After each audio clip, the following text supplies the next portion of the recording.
Today I'm paying a visit to one of my friends from way back. His name is Gallant Raymond, and he has been selling cars forever. He built this garage here a while ago. We're going to find out all about it. You can oversee the city of Edmundston and part of the town of Madawaska. Beautiful spot here. He retired just a few months ago. And this is his garage that he built. I don't know when, we're going to find out. And called Raymond Motors. It's actually in Frenchville, but it's very close to Madawaska. And he's getting rid of everything that's been here. It's a real nice garage.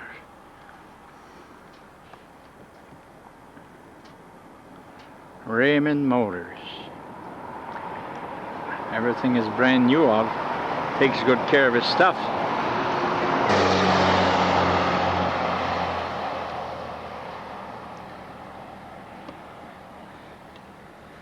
And this is his garage here.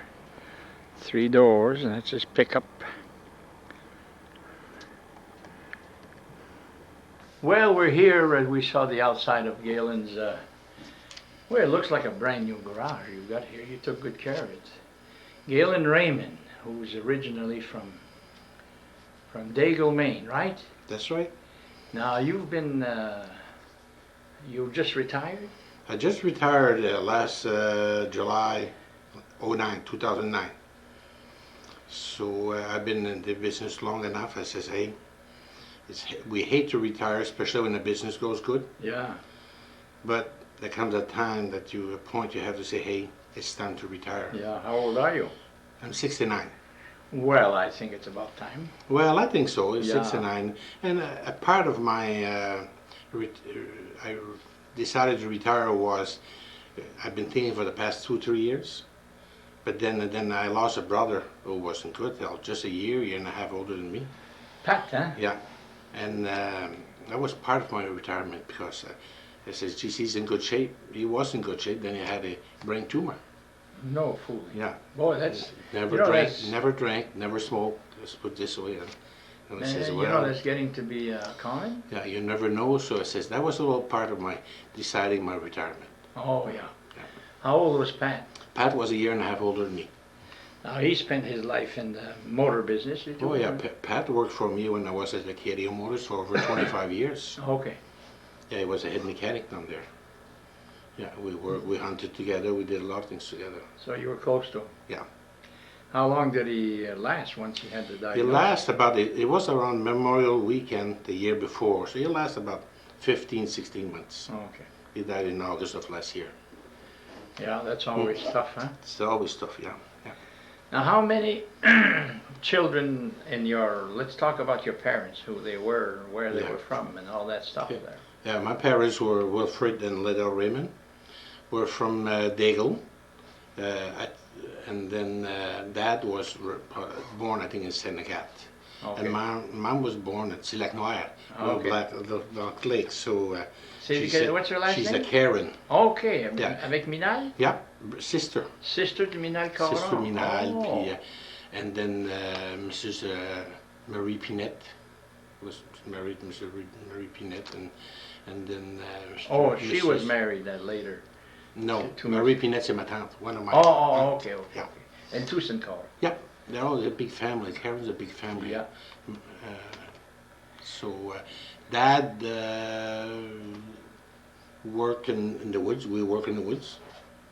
I worked in the woods with him. You did too? Oh yeah. When I was young. Yeah, very young. When you come to a point where we're a big family, we were 8 kids. 7 brothers, and I got 6 brothers and 1 sister. And when we were a big family like that, we had at this time we had to work together. Yeah, we're talking about 1950s, huh? We're talking about 50s. Yes, we were born in 40, so I Oh, probably okay. started working in the woods in the summertime when I was going to school. I probably was 12, 13 years old. With what, a chainsaw? Well, not when I was too young with chainsaws. My brothers, like my older brother Clifford, and then the next one is Morris. Oh, Clifford, he's gone, did you? He's in No. he's in Troy, New York. Okay.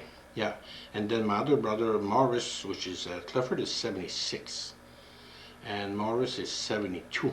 Morris lived in Clifton Park, New York. Okay. And then there was Pat and myself. All four of us were basically the team that worked in the woods with Dad. So we worked in many. We worked for Cash Austin. Okay. Probably that's a long time ago. Yeah, yeah. In Stockholm. I thought Cash was a game warden. Well, there was Cash Austin, and then we were working for another guy there in Stockholm. I'm trying to think.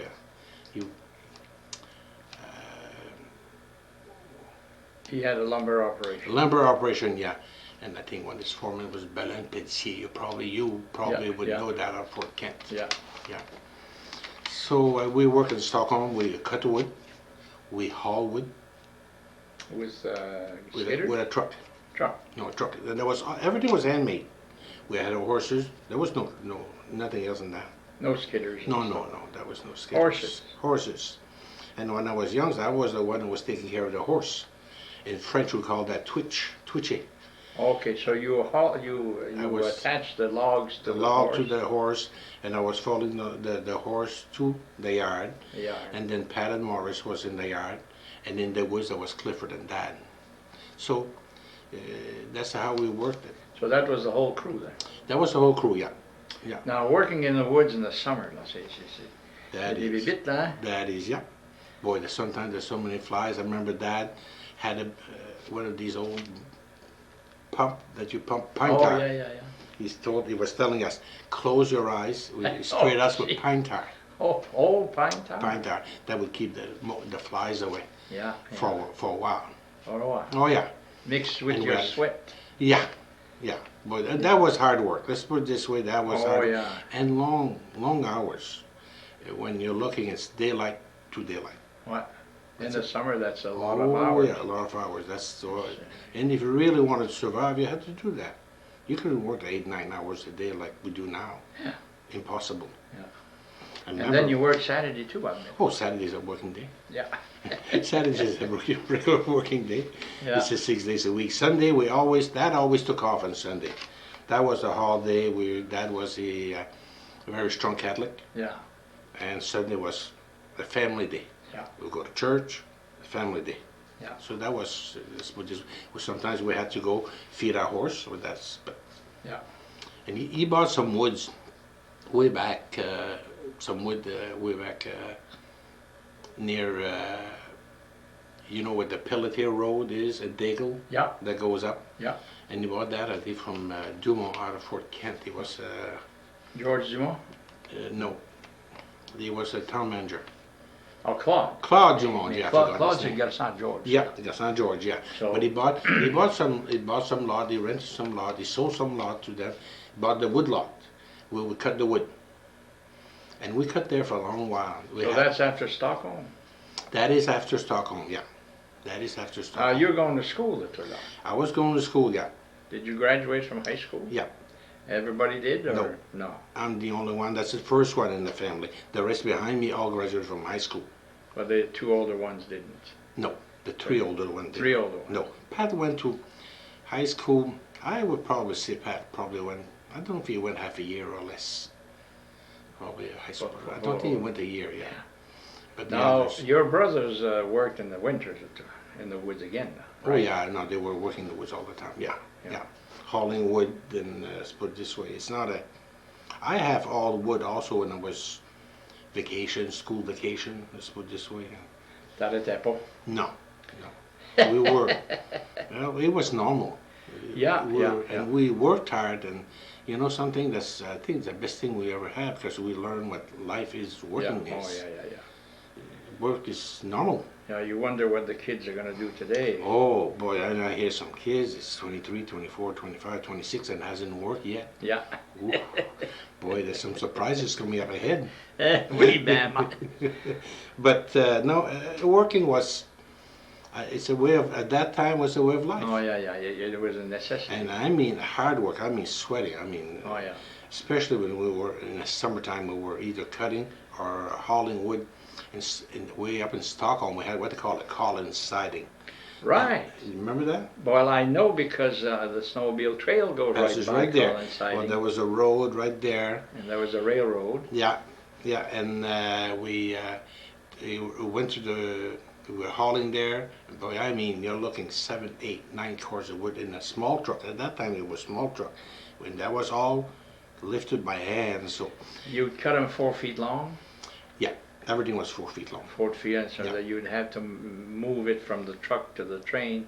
Yeah. By hand. Everything was by hand. Comment est-ce qu'il appelait ça, la hook, là? Crochet. Crochet. Crochet, yeah. So that's a good way to build muscles, huh? Oh yeah, Holy boy, Christ, muscle. Because see, I was a younger one, so they would put me on the load, and Clifford and Morris would both take the log and throw the log, and I would take it there and load it further up because it was too high. Yeah, yeah, yeah, yeah. And Pat, well, Pat was always the guy. He was working with Gerald Pelletier. You know, probably the Pelletier. Oh, yes, Pelletier. yes, Yeah. yes, yes. Pat was working with Gerald Pelletier for many years. They were a good team. They were good working people. Yeah. We were all a good team. Well, of course, they're still yeah. doing it in yeah. Melnocket. See, we were young and we had pride. We had to finish the load before anybody else. We had to load it before anybody else, regardless of how hard it was. And I still remember that this day. Beat down. It was almost like a sport, huh? No, it was a hard sport. It was a sport, yeah. Well, it was hard work. Going back to Santa Gat, where I'm from, when potato picking came around, and we had tons of Canadians come over to help us pick the crop, that too was like a sport. Who was the best picker? Oh. You know, you'd come in the store. We had a store. People would come in at night there and say, "Oh, I broke my record today. I picked 128 barrels," and there was always some real good athletes there. Oh yeah, big time. And I remember also the first day they would pick, their wrists were this thick, all swollen, and they didn't take a pill or anything. They went back the next day. By the third day, the swelling was gone, and they were all set. Getting used to it. Yeah. Muscle, we're getting used to it. Yeah. Yeah. We were brothers, and we're picking. Most of the time, we pick a long time for Manon Minad, and it was with grandfather Denis Coron, which is my grandfather. Yeah. We pick a long while for them, and I remember I was too young to pick potatoes. Oh, I don't know if I don't know if I was 10 years old. I was taking off the coton, you know what I mean? The coton, I don't know. The vines. Yeah, the vines. Take out, and mom and dad would pick the potatoes. There would be no vines, and it'd be quicker. Yeah. That's what I did that for years. Is that right? Yeah, I was too young to pick the potatoes. Ben, you served the purpose. Yeah.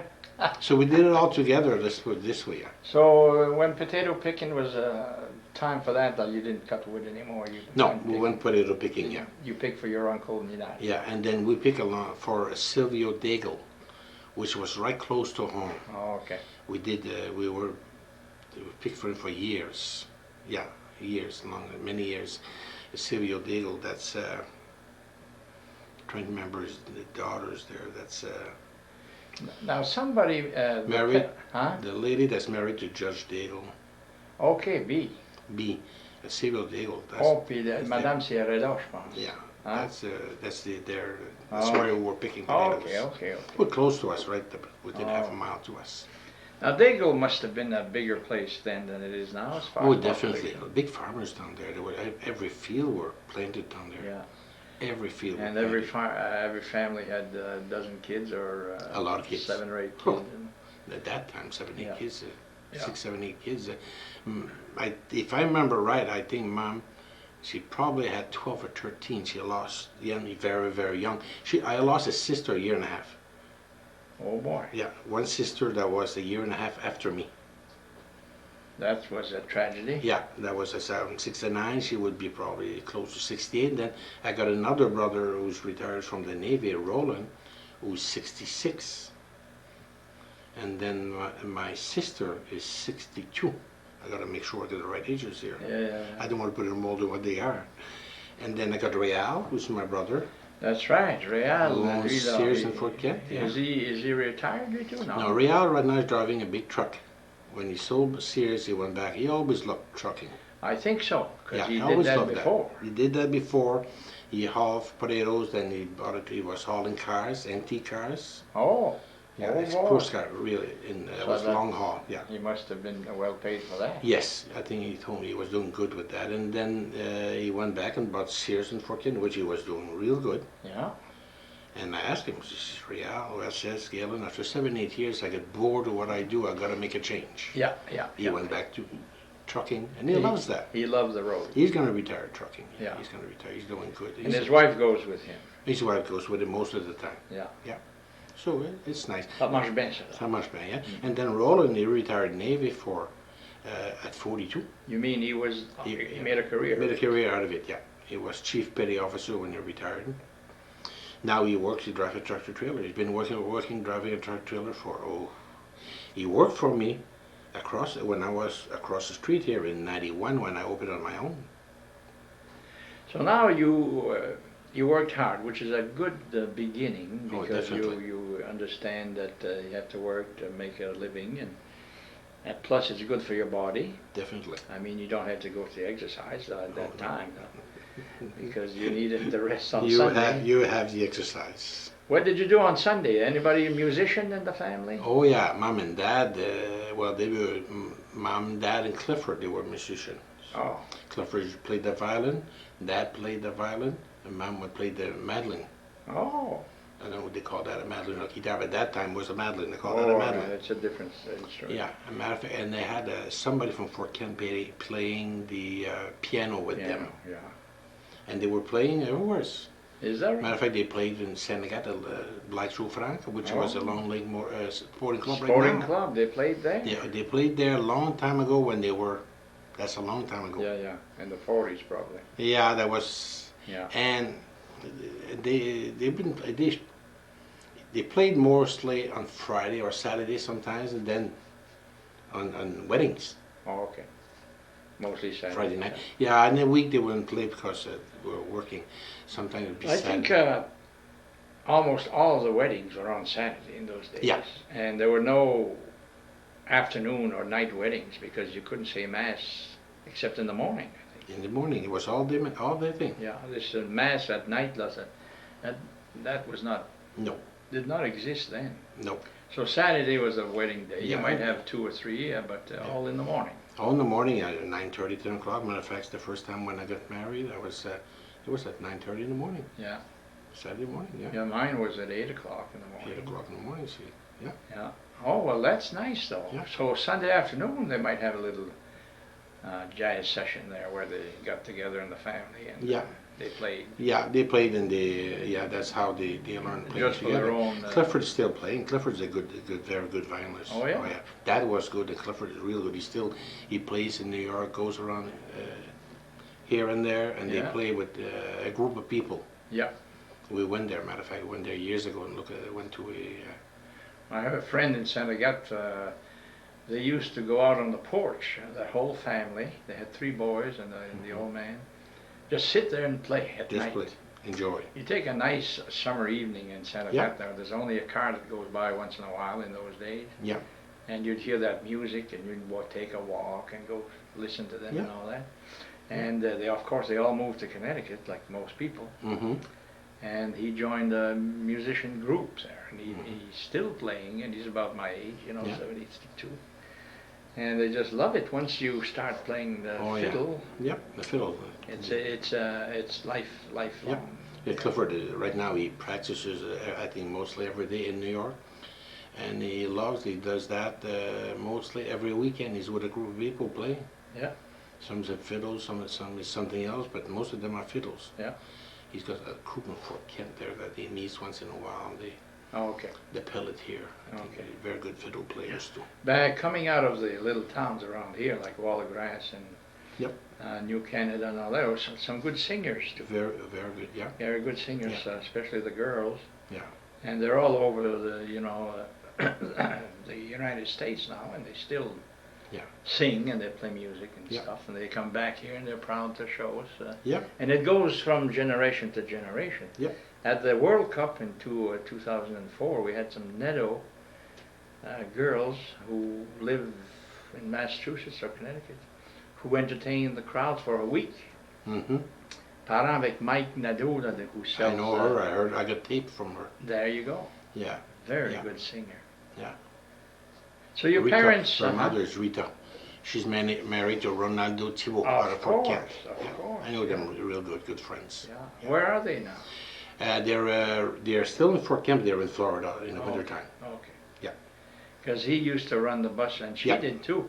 Yeah. The bus for the people that have to go to the doctor Yep. and stuff like that. I don't know what they call it. A small transportation bus. Very good. I think it's Yeah. a good program. Yeah. You know. Now your parents, your father never farmed. Dad never farmed. No. We were in Morrison with Dad's brother farm. My Uncle Albert, the farm, and I worked on the farm there when I went to school. After I went out of high school, I was still going to school, but when out at 3 o'clock, I would go there, and Norman, the younger, he would wait for me because him and we were planting. You were Oh planting. yeah. So, and then we pick rocks. Yeah. Mark Martin, which was close to us, remember? Yeah. Was right across the street. I remember picking up a lot of rocks when we had there. And They never. Saturday, they never would savage. Yeah. Oh, yeah, I did that. That was not much fun. No. And we were young then because we couldn't do Yeah. anything else than that. That's right. 10 years old, 12 But years we old. were active. Yeah, I think we get 10 cents an hour. I fair. When I picked, it was 10 cents an hour. Yeah. I think my lunch cost more than what I made. Yeah, You Yeah. come home with less than Yeah. $1. it's true. So your father was always in working in the woods. Yes. And your aunt, là, qui est mariée avec Monsieur Pinette, là, she just passed away. Là, She hein? passed away. My Tante Marie, she was 99. 99. Yeah. Now she was married with Monsieur Pinette all the time. She was No, married with no. a Raymond. She was married with my dad's brother, my Uncle Albert. Enfin, les deux sœurs ont marié les deux Yeah. frères. Two sisters. Oh, two c'est brothers. Albert, lui. Oui.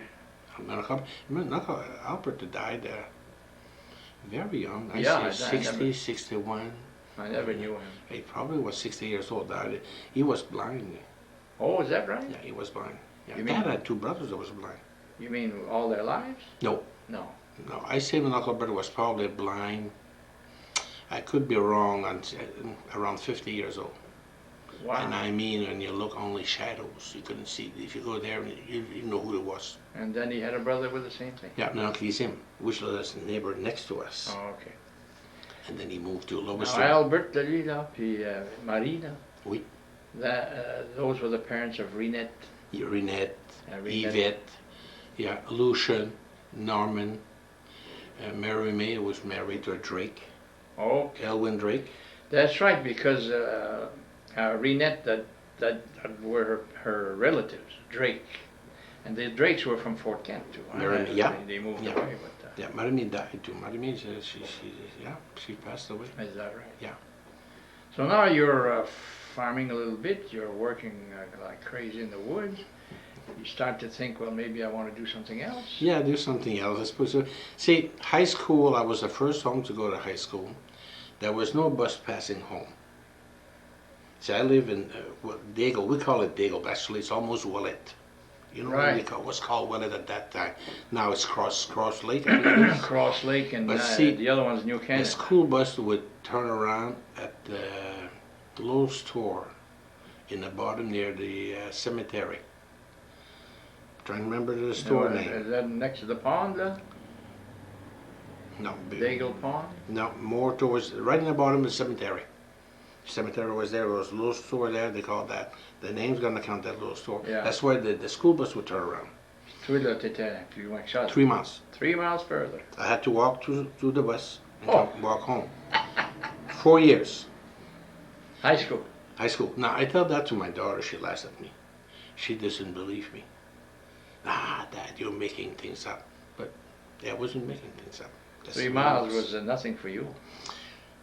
Wasn't hard No, because the way no, you worked. no, yeah. But see, the temperatures were not always nice Oh, either. oh, yeah, It's all temperatures. See. yeah.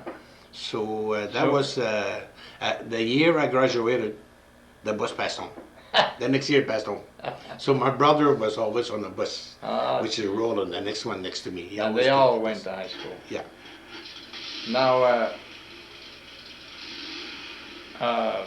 qu'est-ce que je voulais dire? The grammar school, toi, là, ouais. The grammar school, I went to what they call the Wallet School. Is that the one that's next to the road that goes to St. Agathe? Yes. It's been changed into Changed a warehouse yeah. or something?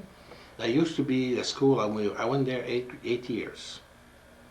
And it was what they call it. They call it the Wallet. We call that Wallet School. Didn't have a name besides that? No. It was Wallet School, I think. No. There was a name to it, but I think we called that Wallet School. So Yeah.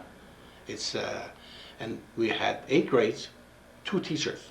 Okay. One teacher for 1 to 4, one teacher 5 to 8. Was you 2 rooms? Nope, 1 room. Separated in half, but this there is 1 to 4, 4 to 8. So you could hear the other teacher? Oh yeah. Isn't that But you know something?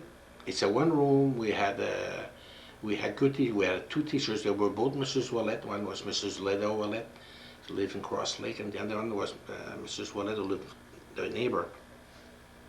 And you know, when we didn't know when we went to high school in Fort Kent if it would be a disadvantage for me, being in such small school, Yeah, in the learning part of it. yeah. But you know something? I adapted. Really? Not a problem. We learned a lot. You had a Very good- strict. You had a good background. Very strict. When they went to school, when we were young going to school, you could not speak French. Oh boy. No. Really? Oh no. You caught speaking French, it would tell you, no, there's no French, you gotta speak English. Yeah. And being born, mom and dad was French. Dad and mom, they both could speak some English, Yeah. but they had a broken English, even worse than me Yeah. in their times. Well, that was good and bad. They forced us to learn English, but we should not have given up our French. Yeah, we kept our French. We're Yeah, at because home. of your home. Yeah, But at schools didn't help. no, didn't help. When we went to school, we had to speak English, Yeah. not So French. that's why we've lost our French today. That's why we lost our French, But yeah. I'm surprised that they observe that law, la concession comme vous autres. Yep. No French, you had to do English only. Wow. Yeah. Now this is close to Sylva Ouellette, là. Yeah. And she, I remember her playing the fiddle also. She was a good musician. She did that thing. Yeah. Yeah. Now I don't. You're saying that. I think Yeah, she did. I'm not was, sure. She was. Oh yeah, I've seen her. Matter of fact, in the 1969 when we had the centennial in Fort Kent there, Yeah. I have a picture of her. She's on the stage, dressed up in the old style of 100 years before, and she's playing the fiddle. So Sylva was a fairly big farmer, you two, huh? Oh yeah. They were a big farm. Did you ever work for them? I work in a potato house for Oh. them, but I never really work on the farm or pick potatoes for them. No. I did work when they were on the weekend. I would probably say on the weekend. I was too young. On the weekend, Saturday, I Yeah. worked for them, and I worked for Arthur Daigle, Oh, okay. which was very close to home. Yeah. I was working on the weekends if we had a week off, if I wasn't in the woods. See, most of the time, my dad was not close. They were not home. They were working either further away or hauling wood further away. Well, on the Saturdays or after school, Yeah. I would you help just, you just didn't hang around, do No. nothing. there was some work. If you really wanted to work, there was some work. It was not easy work now. I was a small guy then. Yeah. And I mean, potatoes then were 110-pound weight in bags. Okay. And I remember loading trucks. You had to take that on your back and go up a ramp. And you had 7 tiers high. I remember that to this day. When it comes 7 tiers, you had to make a jump and do that in order for the back to tip over and go right in the bottom. I remember that to this day. This is one thing I always will remember. And I remember you're young, you're there, you say, boy, I can beat anybody here. And you Yeah. go and you get pride and you do it. Yeah. And I mean, when you get, even it's cold, you sweat like you don't know what. So it's, Well, you know, the heroes of those days were not the baseball players as much as No. the guy who could put the third barrel of potatoes on Yeah. top. You know, they'd put one on Yeah. top of another, but the guy who could put the third one on top. That's the one. 165 pounds. Hey, hey, hey, hey. You know, Pat could do that. Pat and could do Morris, my two brothers. Yeah. Holy top Yeah, right. yeah. And the worst thing about it, Pat did it with when the potato were cut. You know what I mean? When they were, that's even heavier For seeding. for seeding. You know, potatoes more compacted. And 3 barrels. And I know one time, boy, these guys were saying that Pat turned around and took 3 barrels on top of the other. I didn't try. I probably would do 2. The third one, don't even think about it. No. I'm not looking at it at all. No. No. Holy crap. People were strong, man. Very. And they ate natural food too. Oh yeah. You didn't eat junk food like we do Home, today, huh? Home, let's put it when we were young. So I was in the 4-H club. Oh, you were? Yeah. And when I went to school, we had chickens. We had 200 chickens. You had? Yeah. Your family had Yeah. 200 Yeah. chickens? 200 chickens, and I'm the one who took care of that with Mom.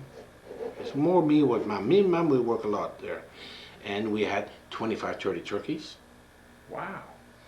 And we had a cow across the street that was on my Uncle Albert's farm land. Okay. But we had a place there, and she was there, and we milked the cow once a day.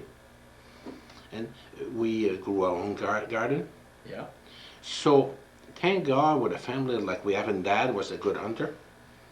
Dad would kill many deers in the fall, so we would have deer meat. So we had the food. We're not. Oh, the best Oh food. no! We had the food. The food was not a question. We never, and Dad, it's not a question of running out of food. Yeah. We had the food. Plus, it was the best food. Oh yeah. As a matter of fact, when we needed money, when money was always tight, remember Mom and Dad. Mom said, "Gallant, we have to go kill 5 chickens." Yeah. We took that, we fixed that, brought that in Fort Canada. We're selling that to the Dr. Sear, who was eyeglasses, and Dr. Albert. Okay. They wanted to buy, but these chicken were Yeah, the best. natural, and Yeah. I mean, Yeah. 5, 6 pounds. Yeah. They were not full of hormones and Oh, no. antibiotics and all kinds of So, and then the rest was our food. We had the freezers full of food. Yeah. The food we had, and we had a garden with all the vegetables we wanted. Yeah. Yeah. And So- most people live like that. Oh yeah. Yeah. That's the only way you could survive with a big family then. Yeah. You couldn't survive unless you did go to the store and buying food. You just wouldn't make it. You wouldn't go to the store too often. No. Dad would go and buy the cases of cookies at Fred Susie's. Yeah. I remember that. Yeah. You remember that used to be a warehouse selling wholesale or whatever it was by cases. Yeah. And that's where he took the feed for the chicken. Oh, okay. Now I remember at home we had a store in Santa Gata there. There Yeah. were farmers all around us, and if you wanted butter, you go to the farm across, and you'd have a pound of butter, which they had just made. Yeah. And you wanted chickens, you wanted anything like that, and the milkman will come in every morning with milk in a glass container, Yeah. which is the best container of food is glass, Yeah. not plastic. And this milk was fresh if you didn't drink it that day now. Now the rest of you bought it. Yeah. So every morning he was there. Yep. So that was all good, you know, for Yep. for the people. I remember when we had a cow across the street for a while, and I was milking it. I do that early in the morning before going to school. Yeah. And then they would bring in, that was hot milk, and I love hot milk. Is that right? Oh, I love hot milk. I remember drinking a glass of milk, hot milk. Yeah. I don't know if I could do that today, but then it was. Yeah. Then we brought it to Mom, and she would bring it home, and she would put it in a separator. Yeah. There was separator, separate the cream Yeah. with the milk, Yeah. and so forth. So. Now there must have been some cream left in that milk, because the bottle of milk that the milkman brought had quite a bit of cream on Oh it. yeah. You know, you had Yeah. to mix it. Yeah.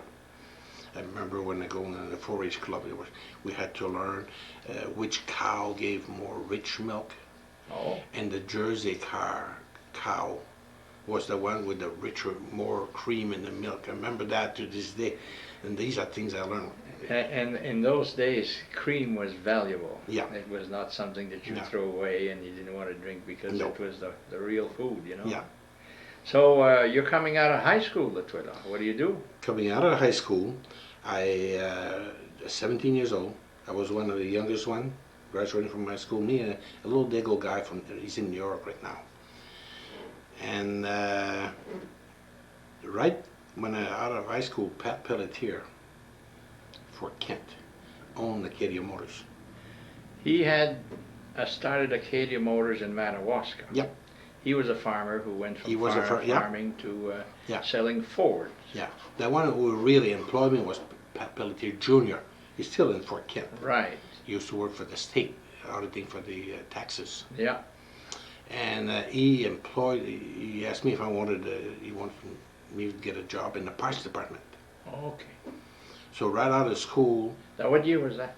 1958. Now, Pat had started the store before that, huh? He had this store, he had this store, I would say, probably had this store 2-3 years probably before. I probably would say 55, 56. My recollection.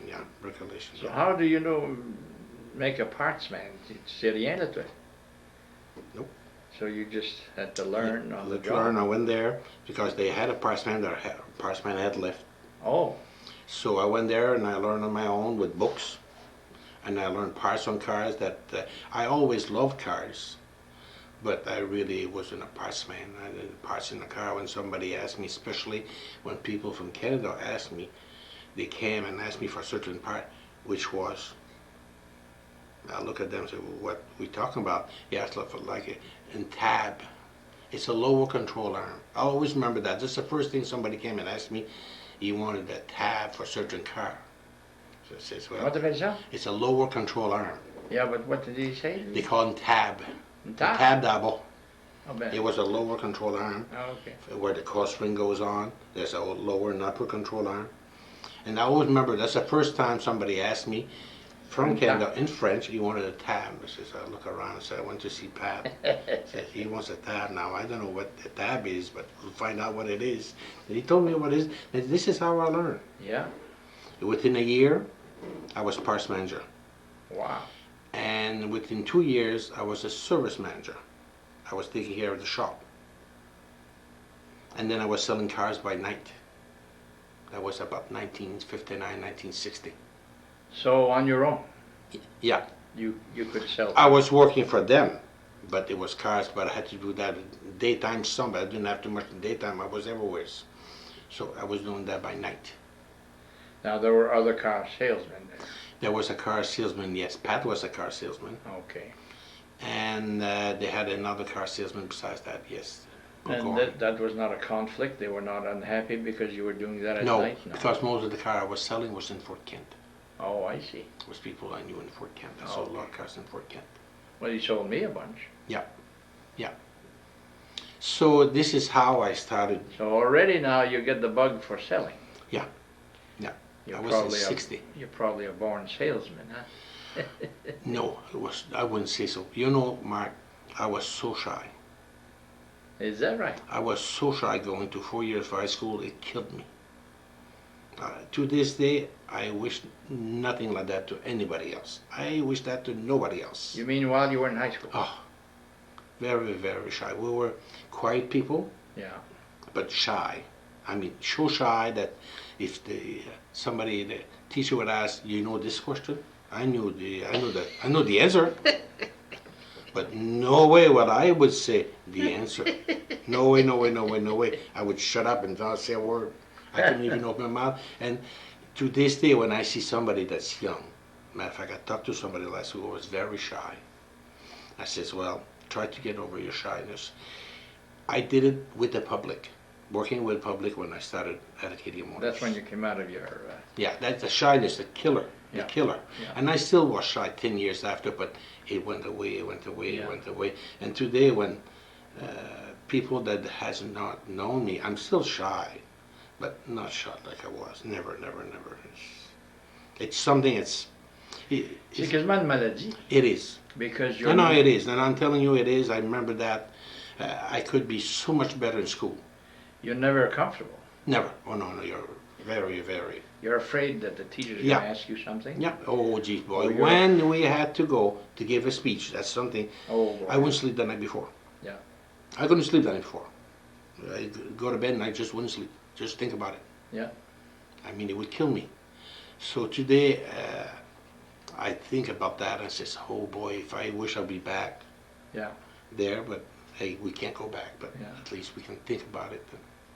Puis je pense bien que shyness, if a girl came to talk to you, you were shy again. Oh, big time, big time.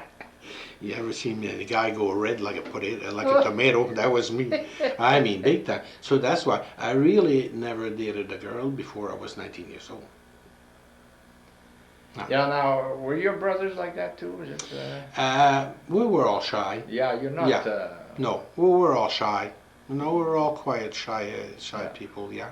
mais toi, you were the first in high school. Ça fait Yeah. que that was a new Oh, experience I'll in tell your you one family. thing, something else now. There's something else. Even with when we had a prom, I didn't go with a girl. We went with three guys who went with Milton Pelletier. You know Milton? Oh, yeah, yeah. That night, and then Eugene Losey, I don't know where he is right now. We all rode around. I went to Madawaska Yeah. here. Just Niaisait. niaisait, yeah. Yeah. On fait ça, hein? And anybody that graduated with me at school knows me. They didn't know that. If they see this, they'll vouch for that because they all know that. Yeah. And I guess I probably wasn't the only one. No. I wasn't the only one. No. I think it was common in those days. In those because, days, definitely. There was more discipline, so Oh. sometimes you wouldn't dare Yeah. do something. That And when my daughter was born, I said, boy, I certainly will not have her go through this Yeah. shyness. Yeah. I didn't have to worry about that. No. She's Well, it's something that was not good for us. In those no, days. it wasn't good for us. To You this know. day, I say, boy, but I got out of it, and you learn, and Yeah. Well, at least you learned how to work. oh yeah, Just oh yeah. Working with the public is put this way, and you have to deal with the public. You gotta have an attitude to deal with the public. Yeah. If you don't have an attitude, you don't belong there. Go do something else. You have to take care of these people like Yeah. you would like to be taken care of. So Katie Motors, in those days, there must have been other car dealers in Madawaska. There was a car dealer right across the street, which was Beaulieu Chrysler Plymouth. Right, I remember that. That's where Dead River is. Yeah. That burnt. That Okay. burnt in the late 60s. Yeah. I remember that Yeah. that store, but If ça fait longtemps que c'est disparu. Yeah. Now, were there Chevrolet dealers in Madawaska? yes, Escovitch Valley Auto. Oh, but not at that time. Yes. Didn't he come in later? No. It was Where still there. McDonald is, though. Well, no, not McDonald's. Where the McDonald's is here, but it's where the Medical Center. medical center is. Yeah, that was Harry Skivich. Yeah, I thought that he came in much later than No, that. didn't come later for the reason is Phil Pelletier worked there. Okay.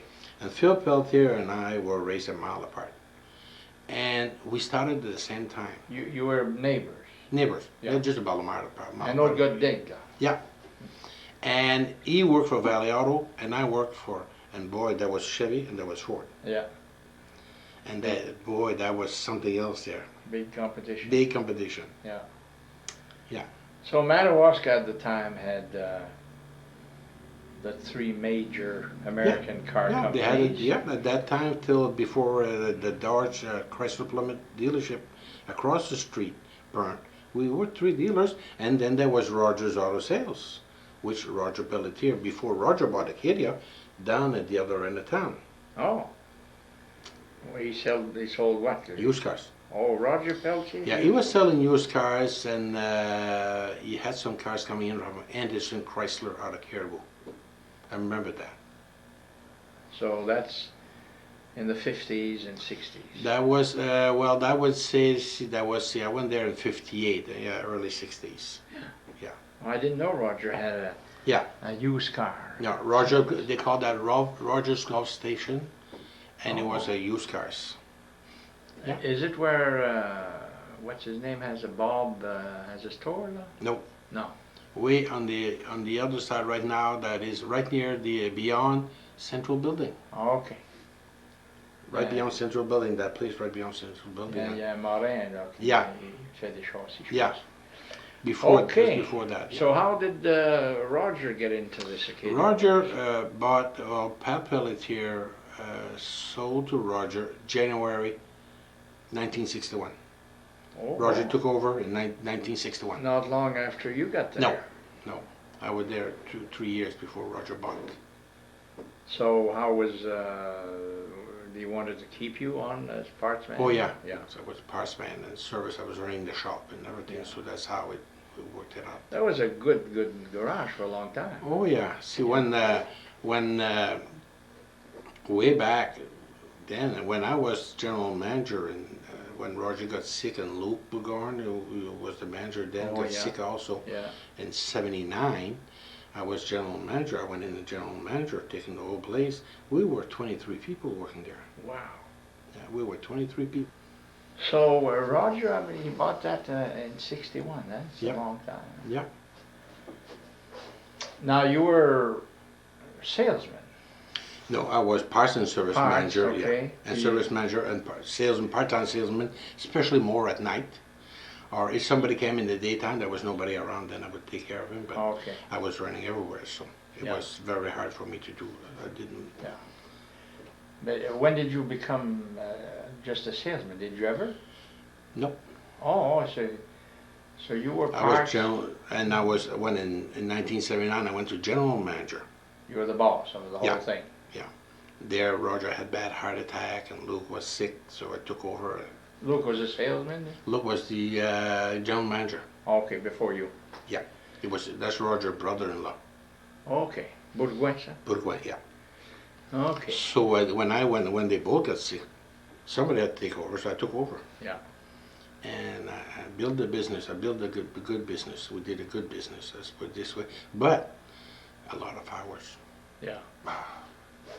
Now in this, 70, 80, 90 hours a week. That was a normal week. before we get into this law, parce que we're going to be transferring here along the way, you're getting married sometime. Yeah, I got married in '63. Okay. Yeah, with Laura May Hebert from Madawaska. She was the lady from Madawaska. So when you started working for Acadia Motors, you Yes. moved here? No, I stayed. I was room and board to downtown here for 2 years. I didn't have a car. Couldn't afford a car. You're Couldn't selling afford cars and you can't afford one. No, that's bad. That's bad. No, in 1960, I bought mom and dad's car, which was a DeSoto. I bought that car. That was that car. Then I started going out with my first wife. Yeah. And that was in '60. We went out in '60. We got married in '63. Ça, c'est comment qu'elle s'appelait encore? Laura May Hebert. La fille à qui, ça? Oni Lebert from Oni Lebert. Madawaska, yeah. He worked at Fraser, and he had a back accident at 25 years old that he fell in the beater room, and he tore a leg, and he pulled his leg out. He pulled his leg out right from here. On est le vert? Yeah. Holy jeez. Almost died. He almost died. No more blood. Wow. Yeah. That was way back when he was only 25 years old. My wife don't remember. My first wife don't remember seeing him with 2 legs. She was only a year old, I think a year and a half. Okay. And he lived a long time after that? Yeah, he died 85. Never sued Fraser. The only thing I wanted is a job. And he was a watchman. Till he retired. So he didn't sue Fraser? No. No, never asked for a penny. It's not like... Never got a penny from Fraser. Wow. He says, all I want is to give me a job. Well, they were lucky there. You wouldn't see that today. No. Today you would You millions could of sue. dollars. Yeah. So he was happy with that. And then how old was he when he died? He died at 85. He was 85? 85, yeah. Oh, well. Isn't He that stayed something? with us for a couple of years before my wife got sick, and then, well, Oh, he stayed with you? he stayed with us. Yeah, it was at the home after that, Yeah. but he stayed with us a couple of years. Then my wife got sick, so he had no choice. We had no choice. Couldn't keep him. So Your wife, what happened to her? she had colon cancer Bon. in Wow. '83. We were married for 20 years. So she was young. She was 42, only 42 years old. Yeah. Colon cancer. She was working at Fraser. She worked at Fraser for 22 years. In the paper label girl. It was a label girl in the finishing room. Okay. And she went in the hospital the end of January in '83.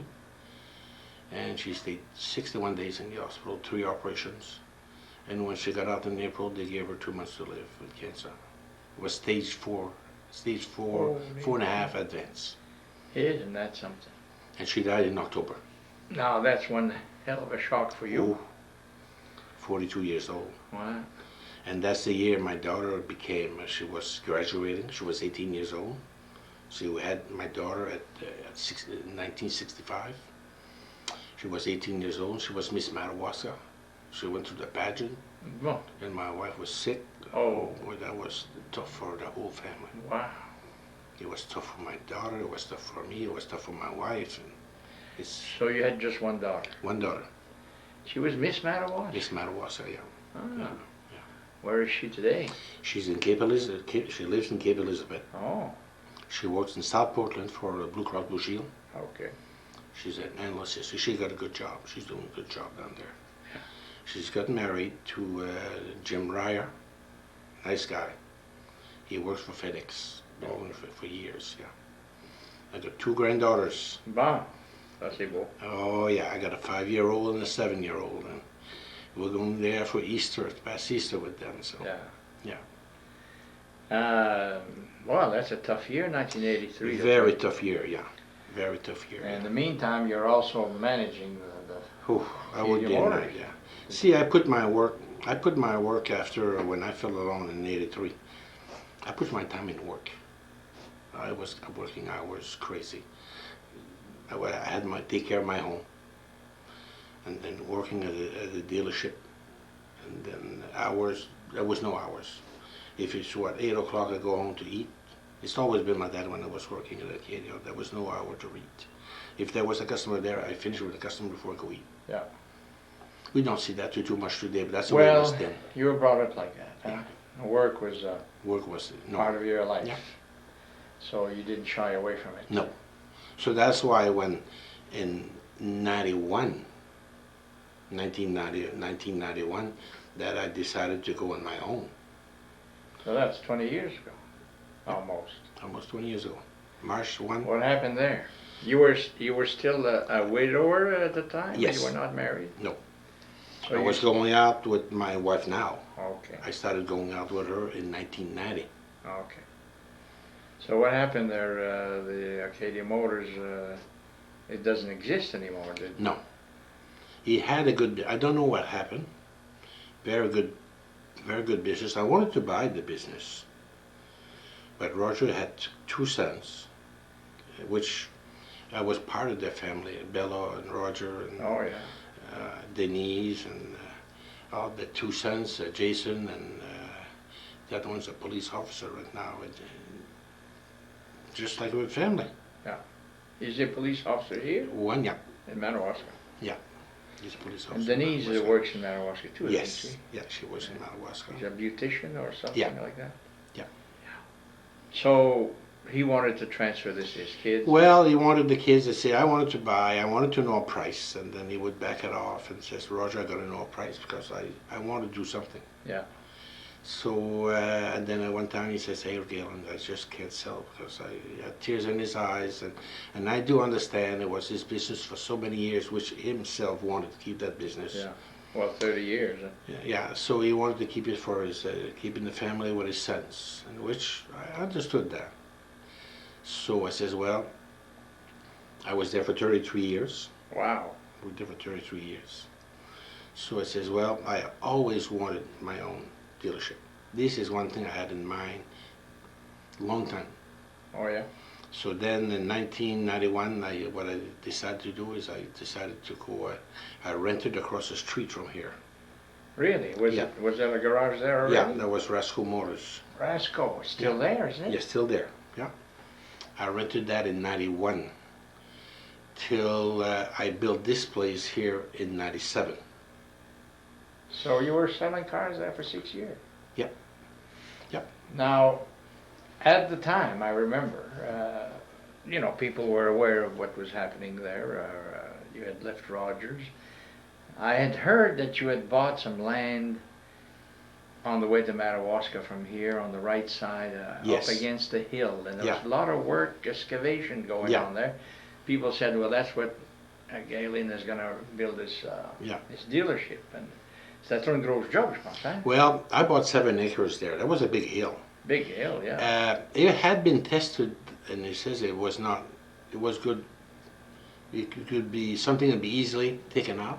Okay. They had gone up 25, 30 feet, and they had not hit ledge. So we started hauling. So I sold some right here. I sold a lot of, just not sold. Let's put it this way: they were $10, $12 a load. I was spending money to lower that down to put my garage there. That's where I was putting my garage. Yeah. That's where I was building. Ils appellent ça la côte de quoi? But there's cool VIP right on top of the hill. It's Il y avait-tu pas une Zéro. côte? Il appelait ça la côte du S.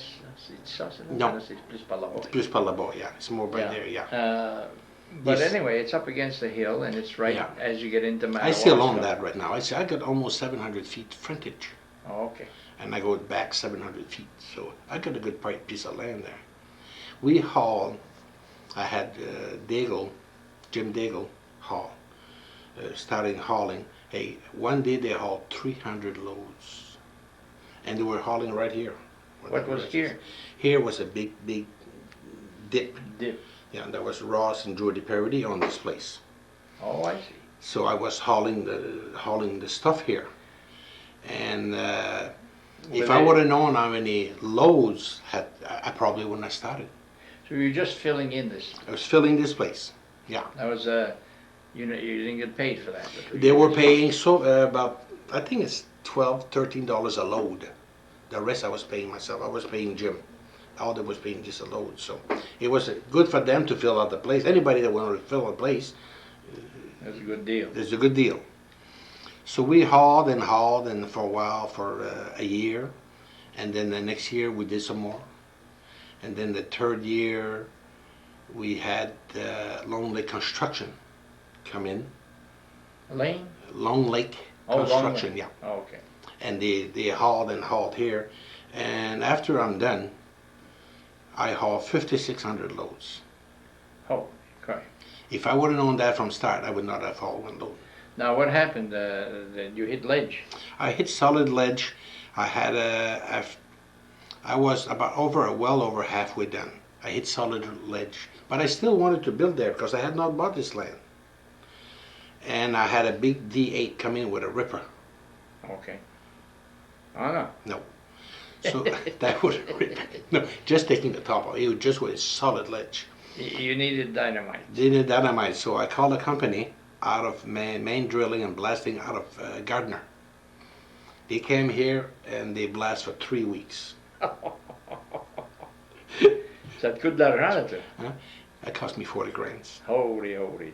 It cost me 40 grand. Oh. Yeah, but they blast 100 and odd feet by 100 and odd feet, 30 feet deep. So I got a lot of ledge there that's already a blast. So when I had the amount that this was almost filled here, Yeah. Ross and Judy said to Gallant, why don't you build this? Build your place here. And I said, it's too small. But there was a piece of land between the neighbor and Ross. That was like a pipe piece of land. So Ross says, if I had that piece of land, I would probably would. That would give me over 300 feet frontage. Yeah. So Ross bought the piece of land and sold it to me. So I bought the land. I gave him back with the money they had put in the land, and then I gave a few bucks beyond for the land. And then it moved me here, and I'm glad I did because I'm facing the sun. Okay. Now I push all the snow in the back. You don't even see the snow. Yeah. Don't forget about hauling the snow. Yeah. So it's facing the sun. That makes a big difference. I never knew facing the sun would make much difference that in heating the building in the wintertime. Puis là-bas, you were like your back was to the sun. Back would be to the sun. And the hill. Yeah, that would be even worse. The sun, less sun. No. So I kept that just still there. I'm gonna play with that. So I don't know what I'm gonna do with that. It's a good deal at the end of it. Yeah, I put a lot of money in the land. Yeah. The land cost me a lot of money. This is all solid ledge. Because what I all here, it was so much ledge that after I fill up with the ledge, the truck couldn't back up on it because it was blowing up tires. So they went to get some gravel and put a foot and a half of gravel on top of it. before they can put some more ledge.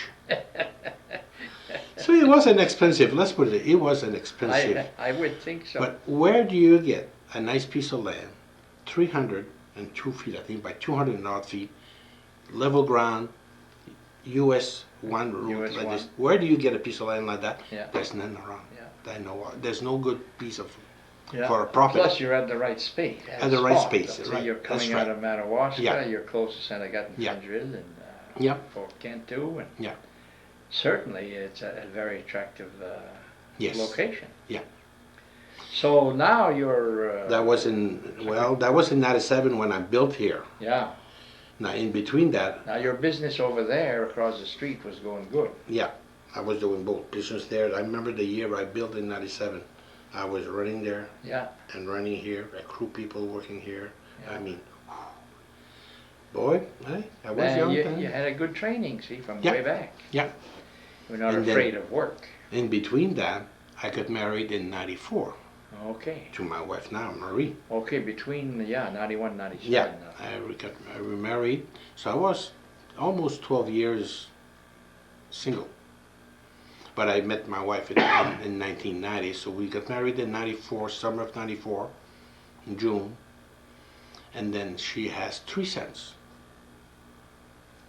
So now I got a bigger family. Yeah. Yeah.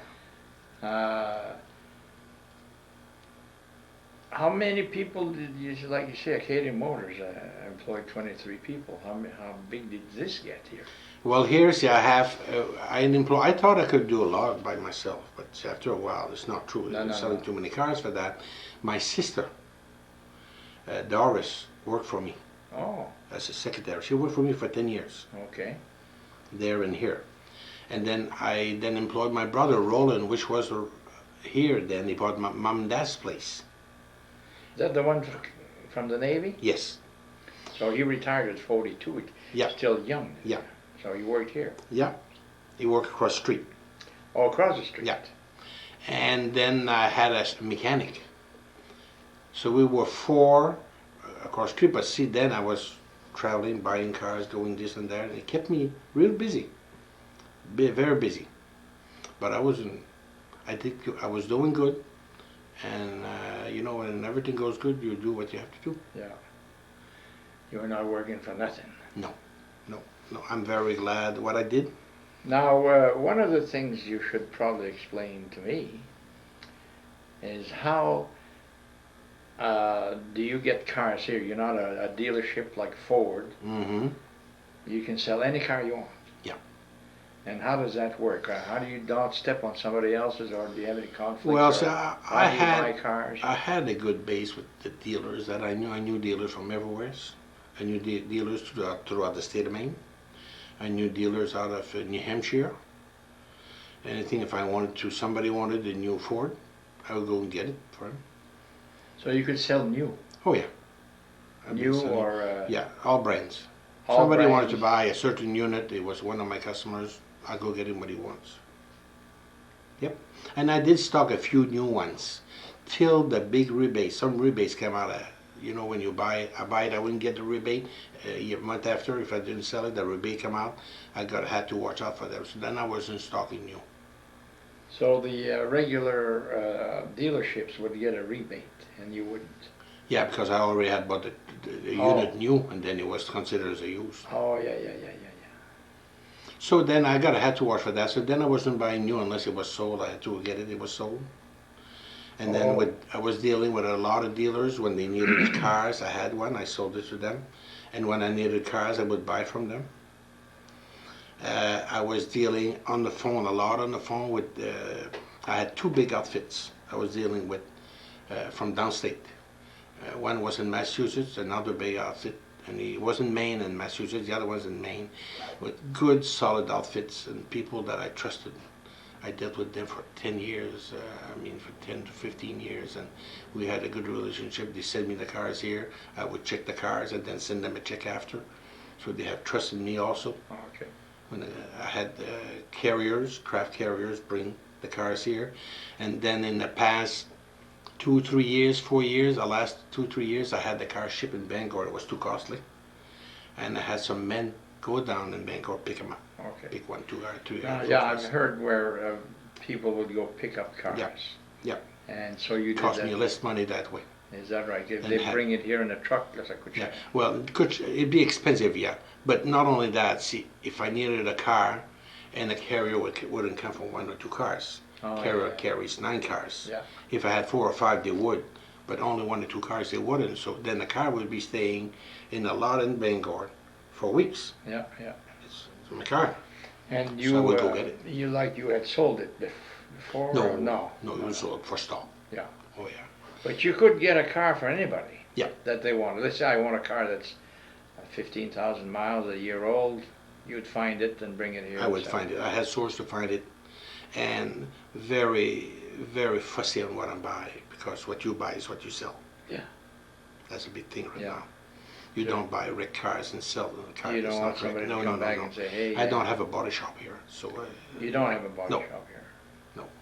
You have a mechanic shop. You Oh have yeah. Mechanics, I had 2 guys. My brother James, James, my younger yeah. brother, worked for Right. me for 9 years. He Okay. started here in 2000 till I closed last year. Okay.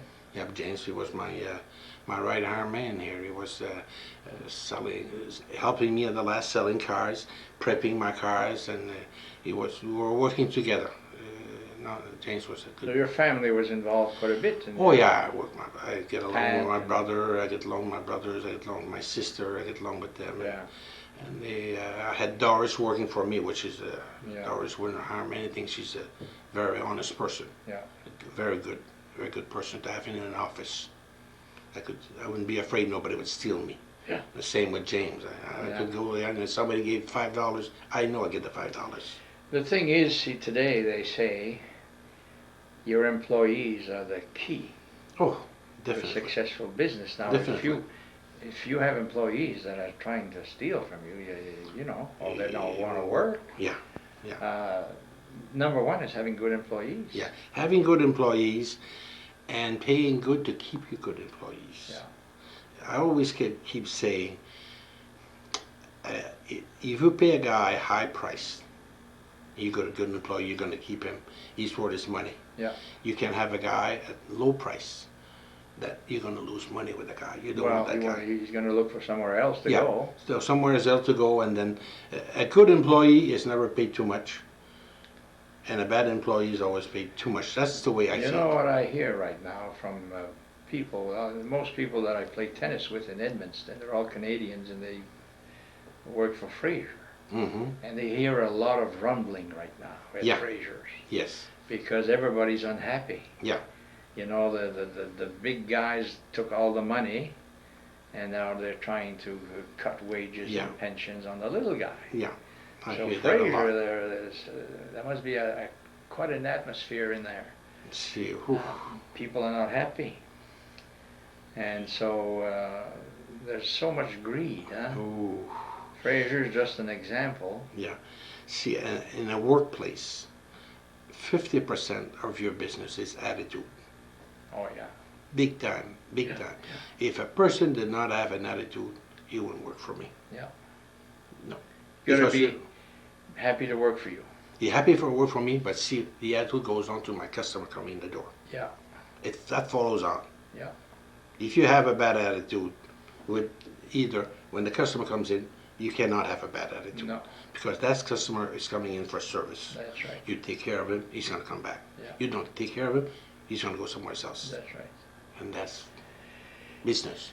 Well, there's an old saying about customers always right. Yeah. You know, might not be all the Might time. not always be, but sometimes Maybe. when I want to make sure when a customer leaves out of my door, Yeah. that he was a happy customer. Yeah.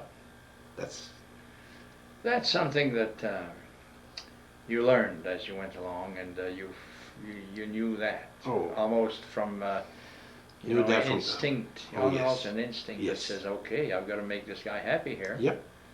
or Yep. else he's not. Be honest with the people. Let's honest, put it this way. yeah. There's something. You be honest with the person. You do it. You don't wait till a car is sold telling things. You tell him before he buys the car. Yeah. So then the guy says, "You never told me that. You said before." Yeah. You're gonna say it either one, and then you're gonna say it before. He says, "Hey, you knew it before he bought it." That's fine. Yeah, I bought. I bought when the Bronco 2 came out. A few people in Fort Kent had some. Yeah. And they had bought it from Acadia Motors, and they were very happy with them. It was a sporty thing. It was, Yep. but it was not a safe vehicle. No, they were tippy. Tippy, and Yep. I had 3 accidents with mine before I said, hey. And I came back to you, and I bought a big Jeep. Comment est-ce qu'il appelait ça, ce gros Jeep-là? C'était du mai, là, tu sais, là, pour Amway, là. Cherokee? No. Cherokee?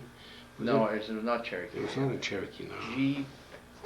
Anyway, it was a big car. It was twice as big as my Bronco. Raymond Dumais. You're talking about Raymond Dumais. Raymond Dumais. Okay. His car. Yeah.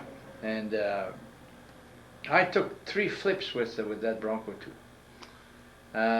It was just too light. Yeah, it was a very good mechanically. Yeah. But you had narrow wheels. Yeah. And the height. The height. And you had the tippy. Yeah. It was surprising. You know, Yeah. you're going down the street, and all of a sudden you hit a little bump, and you lose control. It's like today with the cars that speed up by themselves now. Yeah, there's a long story about that. I don't know about all that. That's another thing. But I know that the Bronco 2 didn't last more than half a dozen years. They quit making them, basically. Yeah. If I had that experience, other people must have had too. Yeah, they came out with the full-size Bronco then, which was a good rugged Well, unit. they had the full size before. Yeah. That's why they call this one the Bronco 2. Bronco 2, yeah. It was like a sports car, Yeah. and mine was the same color as I think the game wardens had in Maine. It was green. Green, okay. It was beautiful, you know. Yeah. And I bought a Cougar, a 20th anniversary Cougar, which was a Mercury, right? Yeah, Mercury. And so I've had some dealings with you before. Yeah. Many years. When I traded my Bronco 2, it was quick.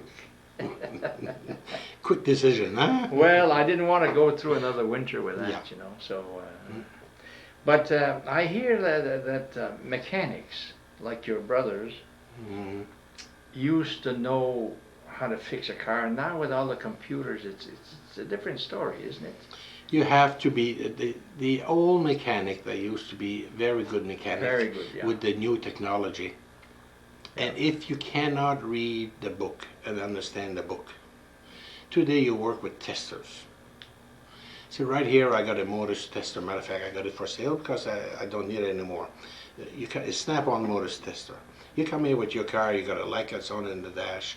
You hook that tester on. If you know how to on the car, it tells you what the problem is. It does.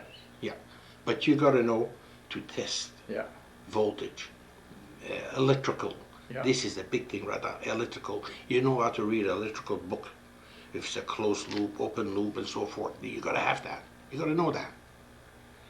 And that's what they're trying to find out, that what's going on here with Yeah. the accelerator takes off. Yeah, some accelerator got a problem. I don't know about the accelerator, but I was just the one that with the Prius that went 90 miles an hour, and you went so many miles on the turnpike and so forth. Yeah, there's something. There's something not right there, because something fishy any there. person, let's put it this way, would say there is a ignition switch, Yeah. there is a neutral Yeah. on a car, and there is a ignition switch somewhere. Yeah. Use it. Yeah. Yeah. You throw a Now car. they're You can throw a looking- car in neutral. You don't go 20 miles. I don't know how far you went on a bike, but if you go 10 miles and I can't stop it, you throw it in neutral. Yeah. The engine wants to blow up, let it blow up. You put it in neutral, at least you can control it. Yeah. And it comes to a point when you stop it, you stop off, you turn on your switch.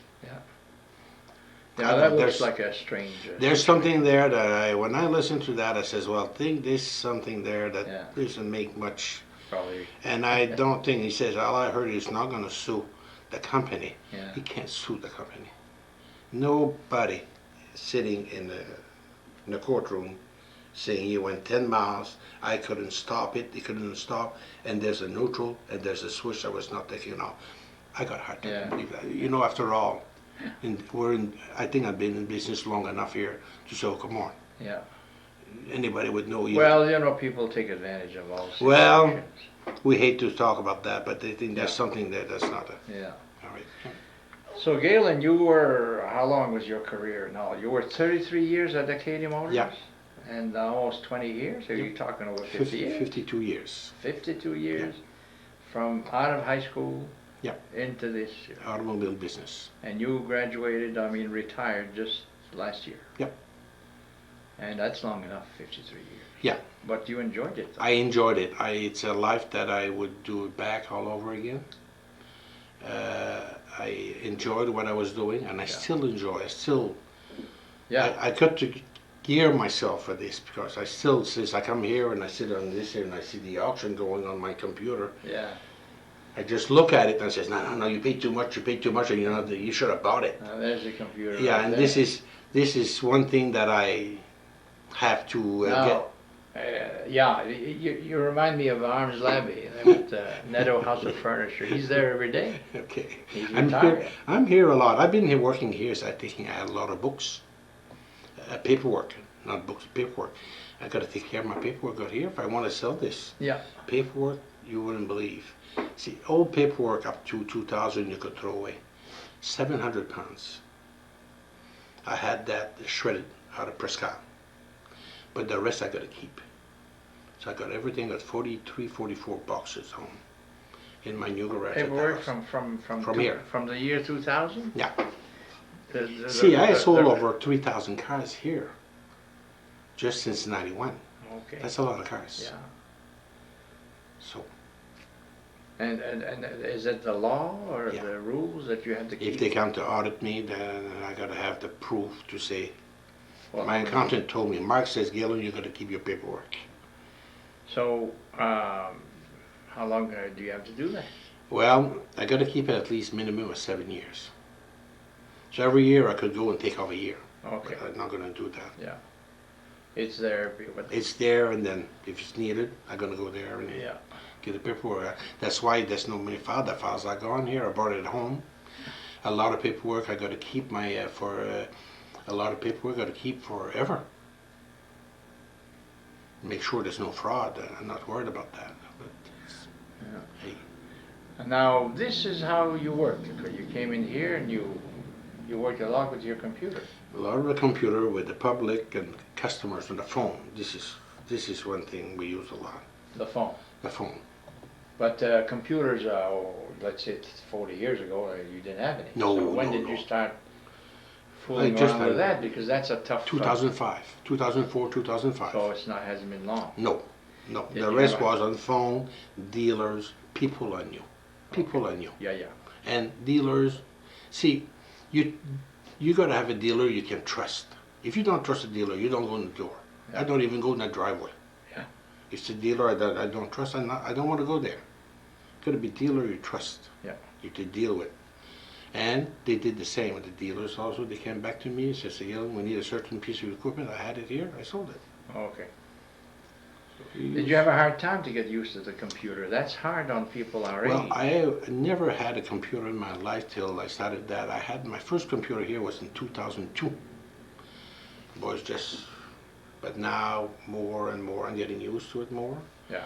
I'm no pro in the computer. No, I'm not a pro in the computer, but I learn. Well, it's hard to learn at our age. I haven't learned it. Yeah. And then something new comes out every week almost. And you change. This changes, yeah. Automobile business is a changing business. And the person who says, well, I know everything in automobile business, it's not going to be in business for long. Yeah. Because you learn. If you don't learn, you're not going to be in business for long. Yeah. It's a changing business like most businesses. Some cars today are good movers. 6 months from now, they could be a deadbeat. They don't move anymore. And we're not always perfect, and then we do sometimes. How do you figure it out? What's you don't. hot? That's the way you got to be on top of things as much as you can. But even if you're on top of things, you do it by cars. Sometimes after you bought it, it's a good mover. Then the next one, not a mover no more. Bah. Then you got it in your lot. You paid for it. It's in your lot. You get your money there.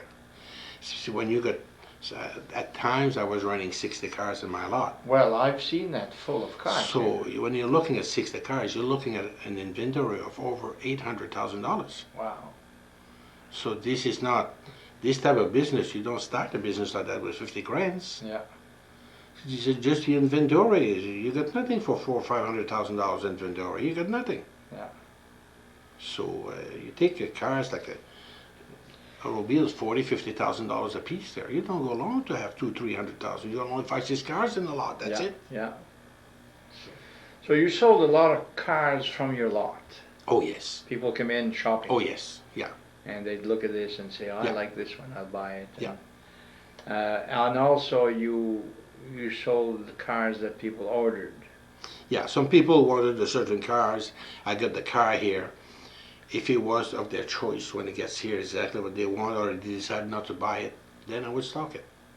Yeah. So. But let's say you had a nice Chevrolet in your yard, and somebody said, "Well, geez, I like the seats to be a different color." Well. Would you order one there for them? You would look around to find one. Yeah. Yeah. Yeah. What happened when you decided to retire? What happened to all those cars? Well, that's something. Well, well, I decided that. Well, my wife and I decided that in March. But actually, I had announced. Are we exactly a year ago? Yeah, and actually, I announced my retirement July 15. I put that in a big article on the newspaper, yeah. and I went on the radio and said I had a big sale going on. I thought, and I talked to my guy, people who was working for me before, that was working for me the week before, tell him what I was doing. My brother knew before. I knew that, and he knew in April. And I says, hey guys, I'm sure before I sell everything here, we're gonna have till the end of October. Because I still had a lot of cars in my lot. I still had 40 cars. I kept my inventory a little lower, only about 40 cars. But I never thought I would sell my cars that quick. Oh, you did? Oh no, I never thought I would sell my cars that quick. I decided that July 15, and I had no cars in my lot July 31.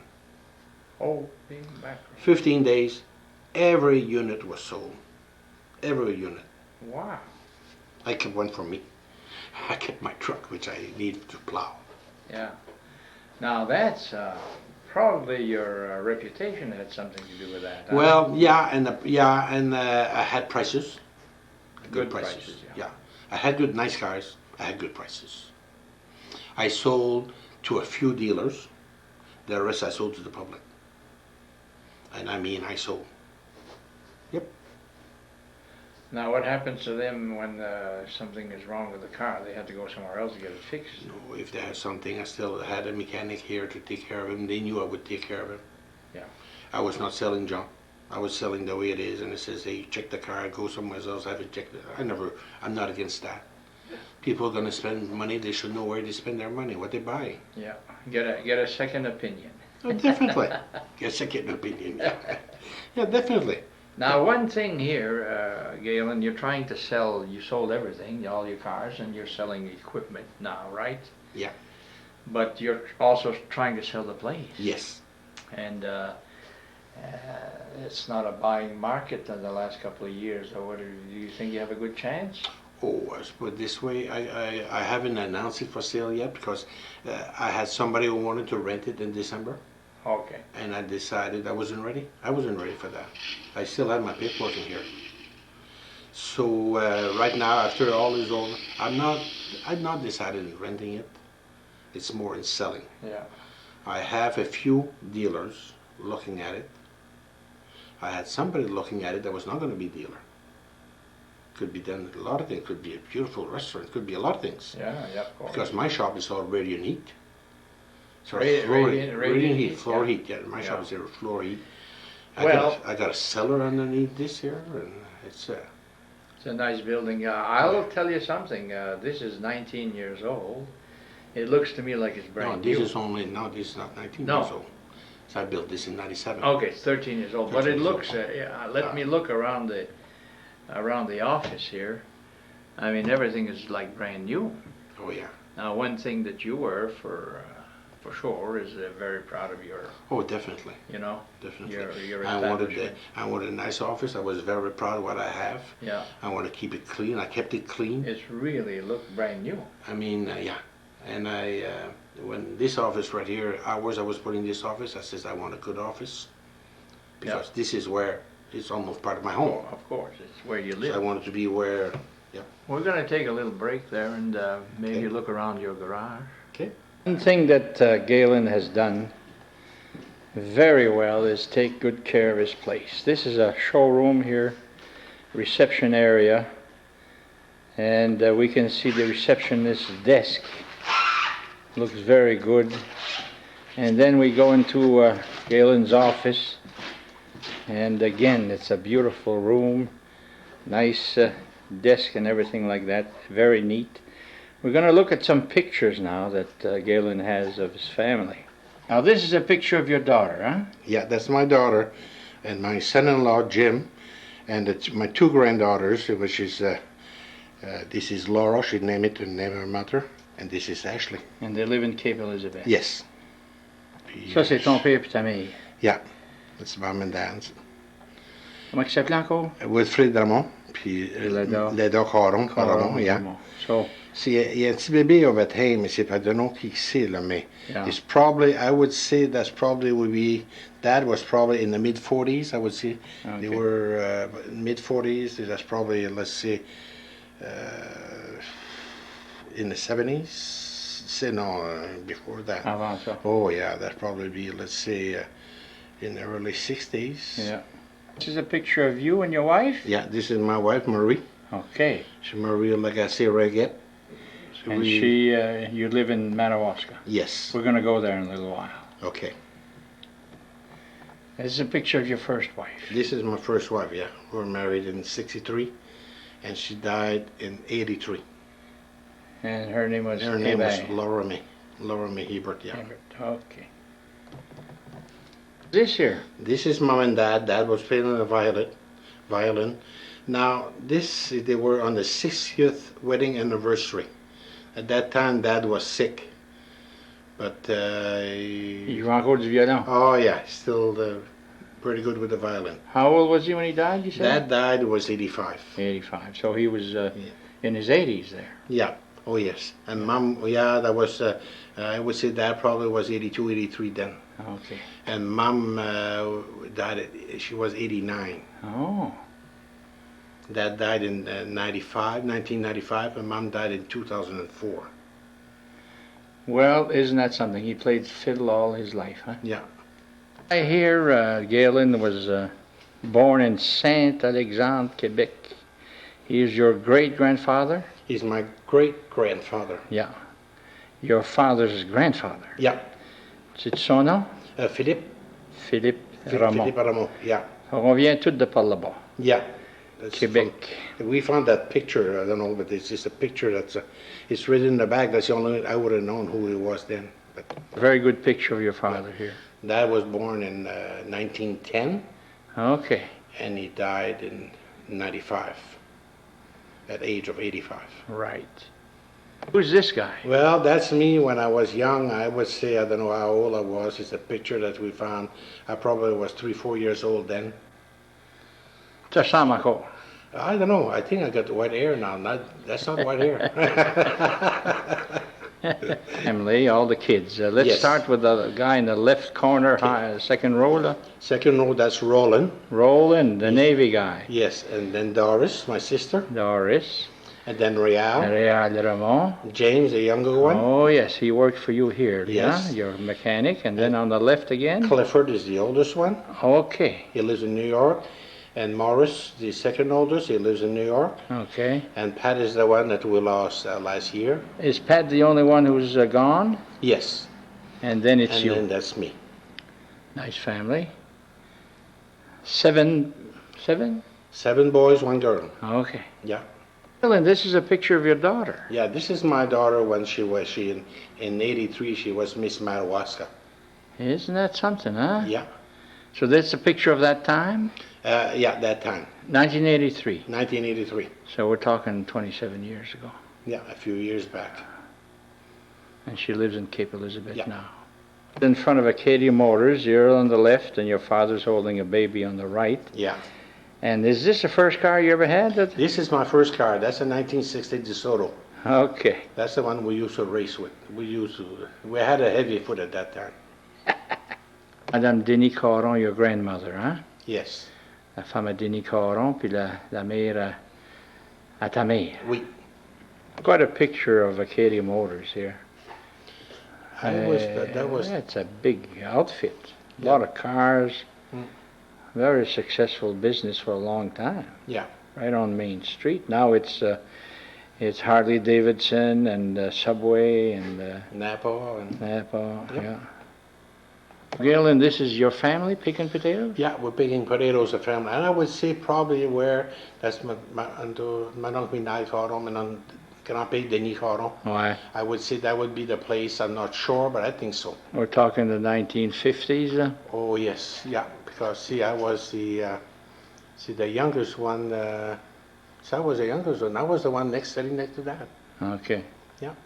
Wilfred Raymond's family.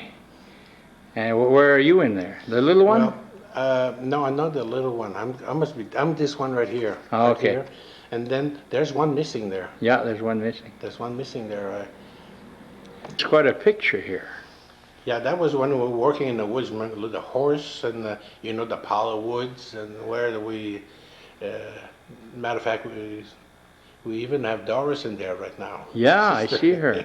She wasn't working in the woods though. So this is all your family, all your brothers, and working Well, in I'm the the woods. youngest one right there. See, this Oh, is little the one now. And the little one that's me. Yeah. Yeah, isn't that something? Avec des No, joies. the little one is not me. That must be James. I must be right here. Yeah. Yeah. Mais c'est vrai que it was a family affair. Oh huh? yeah, oh yeah, working together as a family.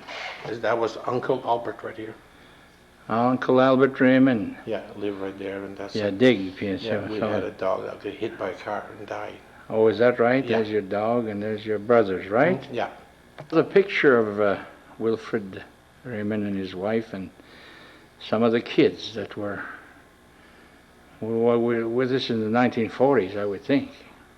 I would say so. Yes. Yeah. Yes, no question about it. Yeah, we were all young ones, huh? That would be early 40s. Yep. Notice here in Galen's beautiful floors, and then you have a nice rug that looks like it's brand new over there, and another rug in the receptionist area. And now we're going to go to the garage, which is a very nice size. 3 doors.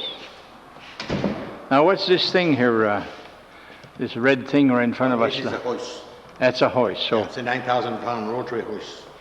that means you come in here with your with a car, Yeah. and you can lift it up in the air. Lift it up in the air, car to pick up. Yeah. Ça marche bien, ça. Oh yeah, this is. Yeah. This Now this is a good-looking garage. Oh yeah. Now you say that you have radiant heat here. Yeah, radiant heat right in the floor right here. There's no fan, no noise, and somebody works on the floor. That's where you get your heat. Okay. The mechanic loves to work on this type of. So when you built this, you built it well. Oh, definitely. I put a lot of money in the building. I wanted it solid, and I wanted it to be warm, because the heating part of a place like this, it's not warm. See, I heat this here with an average of about 1,000 gallons of oil per year. Holy. No, a good-sized home, that's what you cause. And Oh, at we least. open the doors, we close the doors, and Yeah. but it's built that way. And you're on very solid Oh, foundation yeah. here. It's all 6 inches. Everything is built on a 16-inch, not a 24-inch. And you're on solid ground Oh, too. solid ground. Very good. Yes. So this is almost like a brand new place. Yeah. 13 years old, you said, Yeah. huh?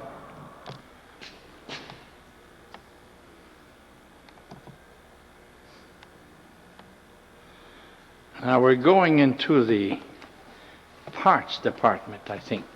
Yeah. Huh? A lot of parts are gone, but Yeah, well, this is where you had the parts. yeah. Where the price. Okay, and then there's a basement. Yep. Let's go take a look at that. This is the basement under your office part, Office and showroom. the yeah. showroom part. It's Yes. not under the garage, No. but it's a big room. Yeah, that's 56 by 26. And it looks like this is where you had your tires, Yeah. which you still have, and you're going to be selling them, I imagine, huh? Yes.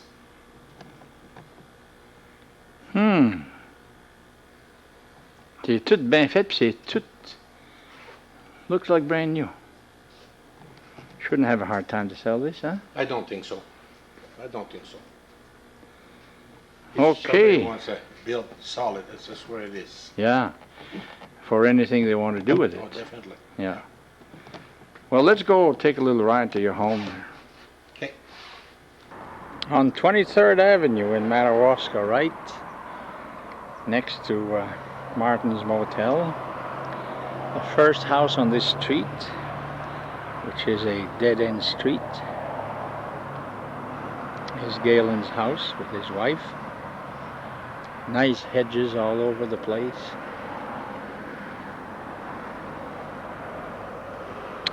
And this street 23rd is a dead-end street. This is March 22. Another beautiful day. We haven't had a drop of snow all year. It's about 45 degrees, clear skies. I wanted my garage. So this is a garage just 2 years old. 2 years old. Yeah, I built that 2 years ago. You say that you bought three lots here? I got 3 lots. Yeah, I got 3 lots on this side. I own this side of the street because the others, there's a dead end street. Yeah. So all this side of the street I own up to a brook. Oh, you own beyond the hedge? A little beyond the edge, yeah. Okay.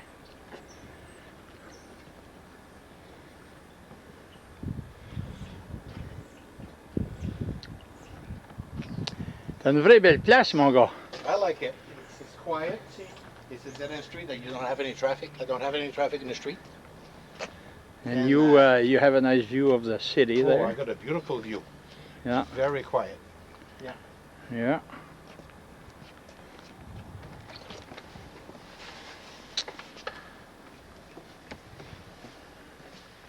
Alors, t'as pas eu besoin d'user ça trop cette année, hein? No, not too much this year. No, I got my tractor and I use my skidoo. My skidoo, well, I just put it away for the year. Yeah. Looks like it's gonna be. So did I. And then my ATV, well, that's coming in next. That's a toy for the coming in next. Now, Acadia Motors, Galen, also sold snowmobiles. Yes. We sold Cat and skidoo. Both? Both lines. Skidoo first, and then we had Cat till. When I left, we still had Cat and skidoo. You never sold any at your garage? I was a dealer. I sold some. Oh, you did? I was a used dealer. No franchise. I had a dealer for snowmobile. Okay, so For 3 years. Raymond Motors sold snowmobiles. Yes. What's that thing on the wall here? Looks like a collection of... Yeah, this is my cars collection I had at the dealership. So I had to bring them here. So I made my own place where I can store them. Are these cars that they're not all Fords or anything like No. that? There's all kinds. All kinds. I love Mustang. I got a Mustang because I own a Roush Mustang 427R. I bought it brand used in Is that the yellow one there? No, that's an 06. I had that one, but I sold it. Now this is a Roush. It's got 430 horse. I put that in the other garage.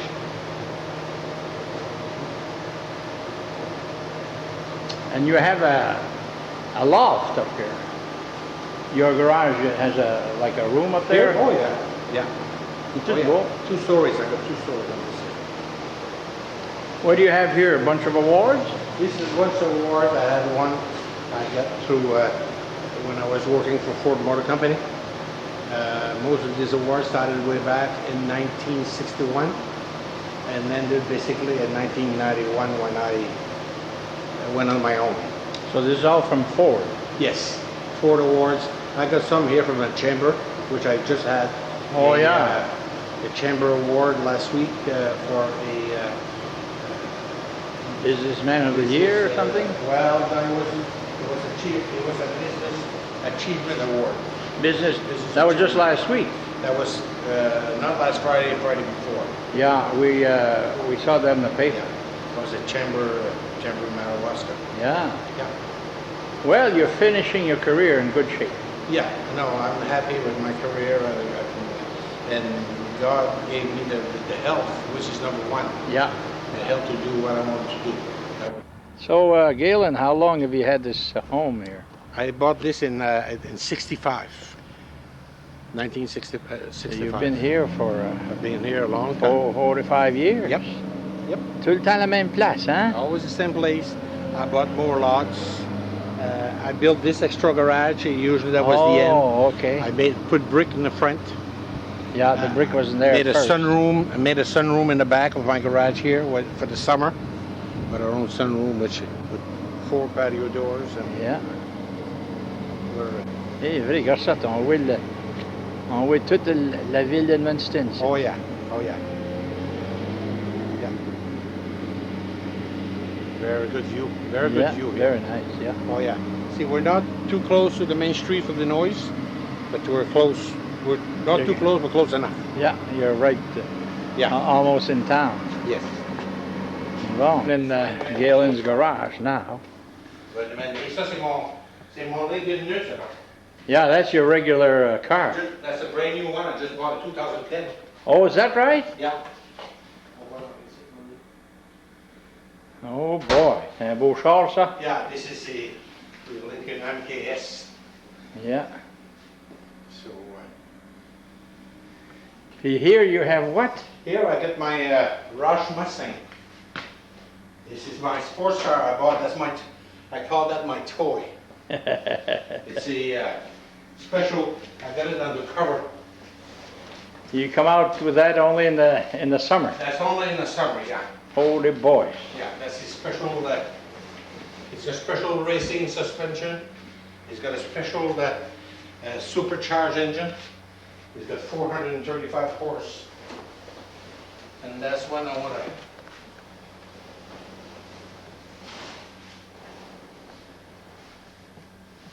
It's an '07. I bought it brand new, and it's got the. I love it. This is my. Ça, c'est pas un convertible, ça. No, that's a 2-door hardtop. Mustang. Yeah. Holy boy. It's a Rush. And what they do is they take a Mustang GT and they send it over to a Rush, which is a Rush Racing, and then they modify it. They add $25,000 of equipment on it. Holy crap.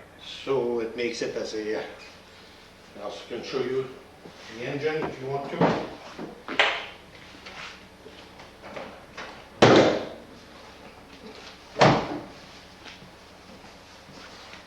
That is a beauty. Holy tabarnouche, hein? Yeah, it's got. Il manque pas grand-chose Oh là-dedans. no, this has got everything. It's got the. It's all chrome, supercharged. It's got the. I mean, it's a 4.6 V8, and it's got Holy boy, that's nice. this. So how fast does this go? This goes 165. Which you never tried. I'm not going to say how fast I went with it, but what they call it. I'm afraid they could. Somebody's gonna squeal on you. Create myself here. You're afraid somebody's gonna tell the Yeah. cops, huh? Yeah. So. Oh, c'est un beau char, ça, chum. Yeah. I invited myself into Galen's home. Yeah, it's a beautiful place, and he's got the same view inside as he got outside. And on va s'asseoir, on va parler encore un petit peu with Galen, and Marie's gonna watch us. Okay, that's fine. Ensuite, on a le portrait du garçon, Madame Gallant Raymond. Steven. Il s'appelle Stephen Ringuette. He's a chiropractor in Biddeford, you said? Biddeford, yeah. Been quite a while, huh, since he's been there? He graduated a year after the end. So, How long he's been in Biddeford? I don't know about. Oh, I think it was 86. I would say 15, 20 years, huh? Ben, plus que ça. Or more than that. Yeah, it's almost... graduated from school. He went to an MBTI in Prestel for 3 years. And then he moved to, Iowa? no, No? in Portland, Okay. Westbrook. And il a travaillé à Fairchild and l'autre, the shipyard, là, what was it? Oh, yeah. So he decided after Il that? avait pris electronics. Okay. So he decided after that he wanted to go Chiropractic college, yeah. Well, Dan went first, and You're ils ont fait tous les deux des accidents de motorcycle. Is that right? Et ils ont été sur des chiropractors, puis c'est de même qu'ils ont décidé que... C'est comme ça qu'ils ont découvert ça? Oui. Yeah. Yeah. Puis tous les deux des motorcycle accidents? Yeah. Isn't that something? Yeah, Steve was in Portland at the time when he did his. Dan was in Edmundston. Ah. So, So he's been a chiropractor for close to 25 years in Biddeford, and Dan is in Madawaska here. Yeah. At St. Dan's Patrick? on the other side. Yeah. Oh, I do. This is Dan Ranget, who practices in Madawaska. He graduated a year before Steve, so Yeah. they've both been in practice about 25 years. Yeah. Now, in the motorcycle accidents, it was just strains and sprains? Well, yeah, no. nothing serious. No? Isn't that something? Yeah, That's nice. where, lui, quand il avait commencé, Dan, il avait commencé, he wanted to go for state police. Oh, yeah. So the first year of his college in Fort Kent, that's what it was about. And then he changed his mind. Yeah, he probably met somebody who was a chiropractor there. Yeah. Very nice. Rencontré Dr. Warman. Warm in, yeah. Yeah. And they're doing well, huh? Yeah. Ça, c'est That's the Paul. other one, Paul. That's the one that has the bread route, Von Spain. Sa Okay. femme Natalie and his daughter Rhea. Ah. So you have 3 sons, okay. I had 3 sons, yeah. And a daughter that Galen had before, huh? Yeah. Yeah. Well, thank you, Marie. C'est ça de choc, c'est ça? Persian. The Persian. That's a Black Persian cat. Yeah. Yeah.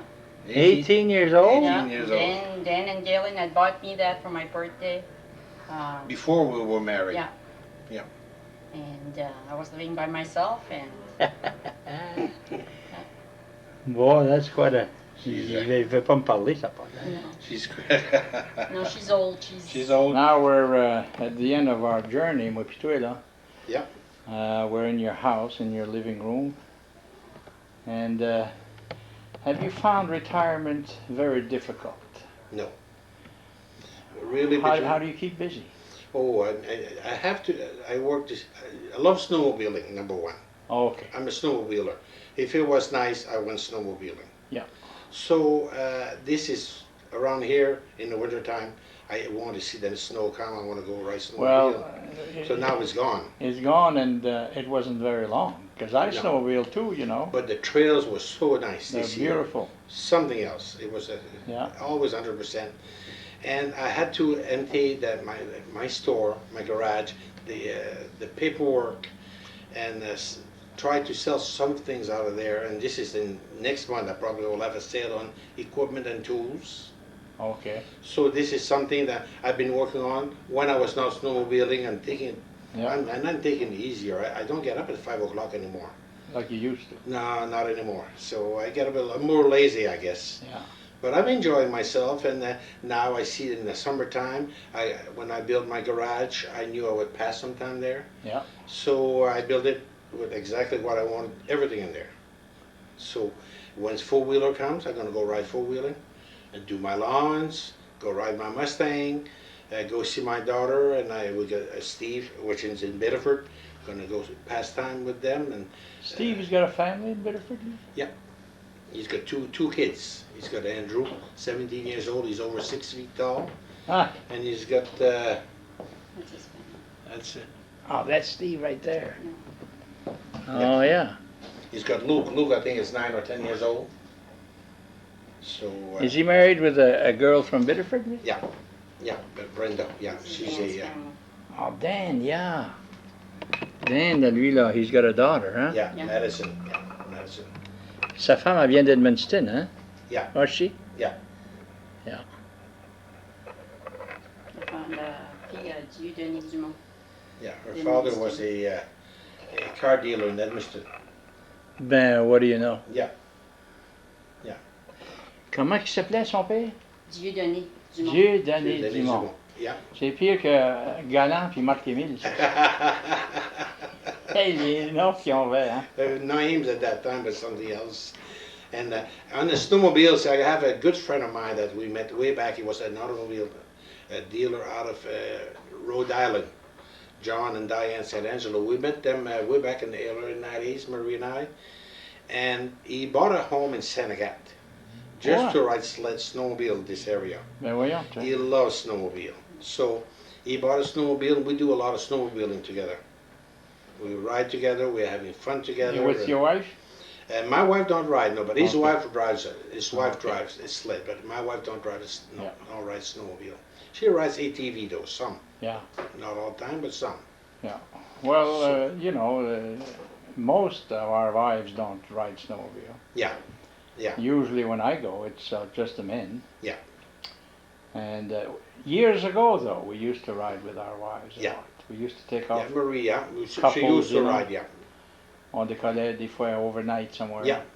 And then my daughter, when she was around here, when she came on vacation, she rode with me. Karen rode snowmobile with me. Oh, okay. That was before she was married and so forth. Yeah. She went at Thomas College and went on vacation, or when she worked in Portland before she was married. Well, she'd come here, we go down and on the weekend ride sled. Well, I'll tell you what, if you're going to live up here, you better do something. You gotta love, yeah, you love that. I love hunting. So the retirement part of it gives me more time to do what I want to do. I love my hunting season, that's October, November. Yeah. And I got my winter season, which I do my snowmobile. In the summer season, I enjoy the sun, I enjoy my four-wheeling, do the things, the chores around the house. Then we want to do some traveling. That's the time we do traveling in between. You haven't had much time for traveling, I can No. see. Huh? No, I haven't taken vacations. We haven't taken vacations. Having a business like I have, vacations, you don't take vacations. You got to be there. You Yeah. got to work your business. Yeah. The business won't do it by itself. You got to work your business. You got to be there for sure. You got to be there if you want it to be profitable and Yeah. running a business the way you want to. That's the main heart of it. It's amazing that you've had a career this long in the same thing all the time. Yeah. Did you ever think, gee, maybe I should do something else? No? No. No? No, actually, I like what I did. Probably if I was not doing good in what I did, probably, I Why? mean, you're losing money, you change vocation, you do something else. Yeah.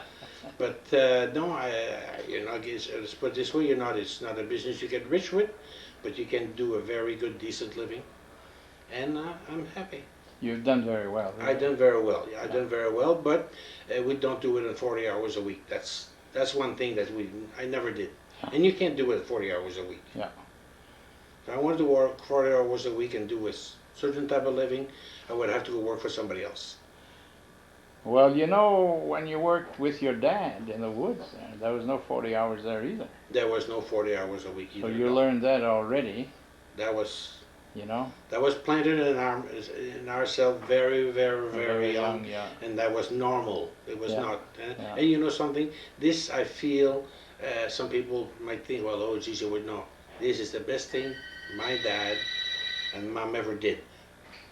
Teach you how to work. Teach us how to work. I agree with you 100%. So this is something that we wish more people would probably start at a younger age to work. Yeah. And seeing what it is. You can't wait till 25, 30 years old, get into work, and then say, oops, this is something else here. First of all, you wouldn't know how to do it. I wouldn't know how to do it, that's correct. As far as the car business goes,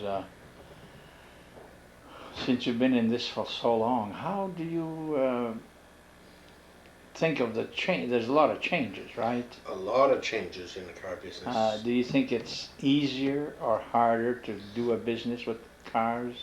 Well, right now, from what I've been talking to all the dealers, the used program cars are harder to get, and they're high price. For the reason is, the leasing company, the rental company, the leasing company, are not buying cars, they're not trading cars like they used to with 5, 6, 10, 15,000 miles.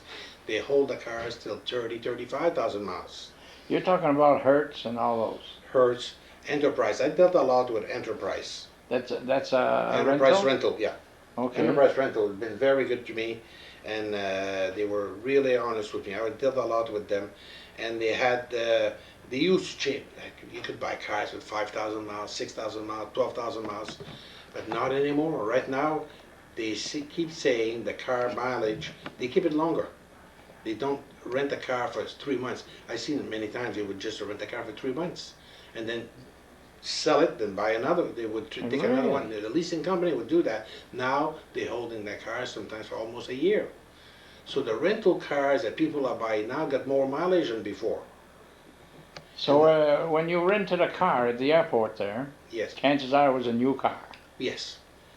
And now it's Well, right now, not as new. some of these cars get 35,000 miles. Isn't that something? It's And like, some of them more than that, because I've seen some people, they see rental at 40,000 miles. They say, ooh, never seen that before. Yeah. But the reason is, the company, number one, they cannot get the cars from the company like they used to, because the production's not there. You're talking about, let's say, Chevrolet. Yeah. They wouldn't have as many cars available to No. sell to those rentals.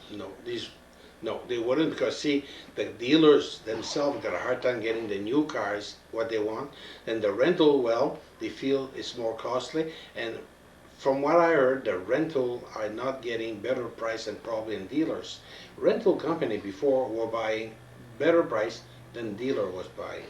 Oh, okay. There was special incentive to the rental companies. Oh, okay. And I think right now, from what I hear, that's probably not there no more. So everybody's having a harder time. Well, definitely, yes. I say this is probably gone for another 6 months. The amount of cars being sold, the 16 million cars we're selling, I don't think that will be getting there no more. Is that right? Huh? I don't think so. People are keeping their cars longer. Keeping the cars Well, longer. for one thing, they're very expensive. Yeah. Now, I was surprised, you know, when the recession hit there and everybody was saying, well, geez, we should have smaller cars and all that. And the SUVs lost a lot of popularity. And I said, geez, there must be a lot left over, SUVs. Hey, I couldn't believe the price they were selling them. Right now, SUVs, pickups, there's not enough. Really? There's not enough. Dealers are crying for pickups, they're crying for SUVs. The public wants that, demands that. You've got to serve the public what they want. Yeah. And pickups and SUVs, very, very hard to get. And if you get them, you're going to sell them, and they're high price. High prices. High for price. sure. High price. Parce que what I understood, I didn't talk too long because when they told me the price, I lost interest. An SUV like I have, which is only 3 years old, I think it would be $10,000 more than what I paid 3 years ago. I would believe that. That's du bon I sens. would believe that. A SUV like you have right now, you're talking 50 grand. Yeah. Oh yeah. There's no question about that. That's in the $50,000 area, and if you really want some, you can get some up to 60,000. Same thing, yeah. Oh yeah, With a little more stuff in a it. little more stuff in it. Yeah, definitely. Because I think the one I bought before that was around 40,000. Yeah. And this one here was about 44. I don't know. I Yeah. can't remember. You're in the 50s right Puis now. là, on est rendu dans 50 là. Yeah, you take these cars. You take cars today. You take some of these. They get the crossover cars, or you take a car probably like I just bought lately, all-wheel drive. If you buy it and load it, you're over $50,000. Yeah. It's over $50,000. That's it. And then we're spoiled. We want a navigation system. We want a phone system. Yeah. We all want these. Well, you pay a couple moonroofs on Yeah. front and rear moonroof. But see, that adds to the price. Oh, yeah. That's where. Yeah. See, I remember way back I got a piece of paper here. I bought a Mercury Park Lane in '67. I used to buy cars every year. I bought a Mercury Park You mean Lane for yourself? for myself in '67. It was a two-door hardtop, and at that time we called them fully loaded, no air. Oh, boy. No, it was fully loaded, but air conditioning was not there, and you did not have the power window. You did not have the power on. Yeah. You know, all these things. If you had a cassette, boy, FM radio was an option. AM was standard. And I got the sticker price. I got the sheet of sticker price here at $4,200. Oh, and what 42, 44. 67? That was a '67 Mercury Park Lane, and that was a good car, big car then. Yeah. And I had $4,200. And when I was cleaning my desk, I came on the invoice right inside my desk, and I put it away somewhere I don't know exactly where it is right now. It's unbelievable. Yeah. $4,200. So now it's 10 times more. Oh, more than 10 times the more. Yeah. You buy a car today. I just paid the sales tax was almost $1,300. Yeah.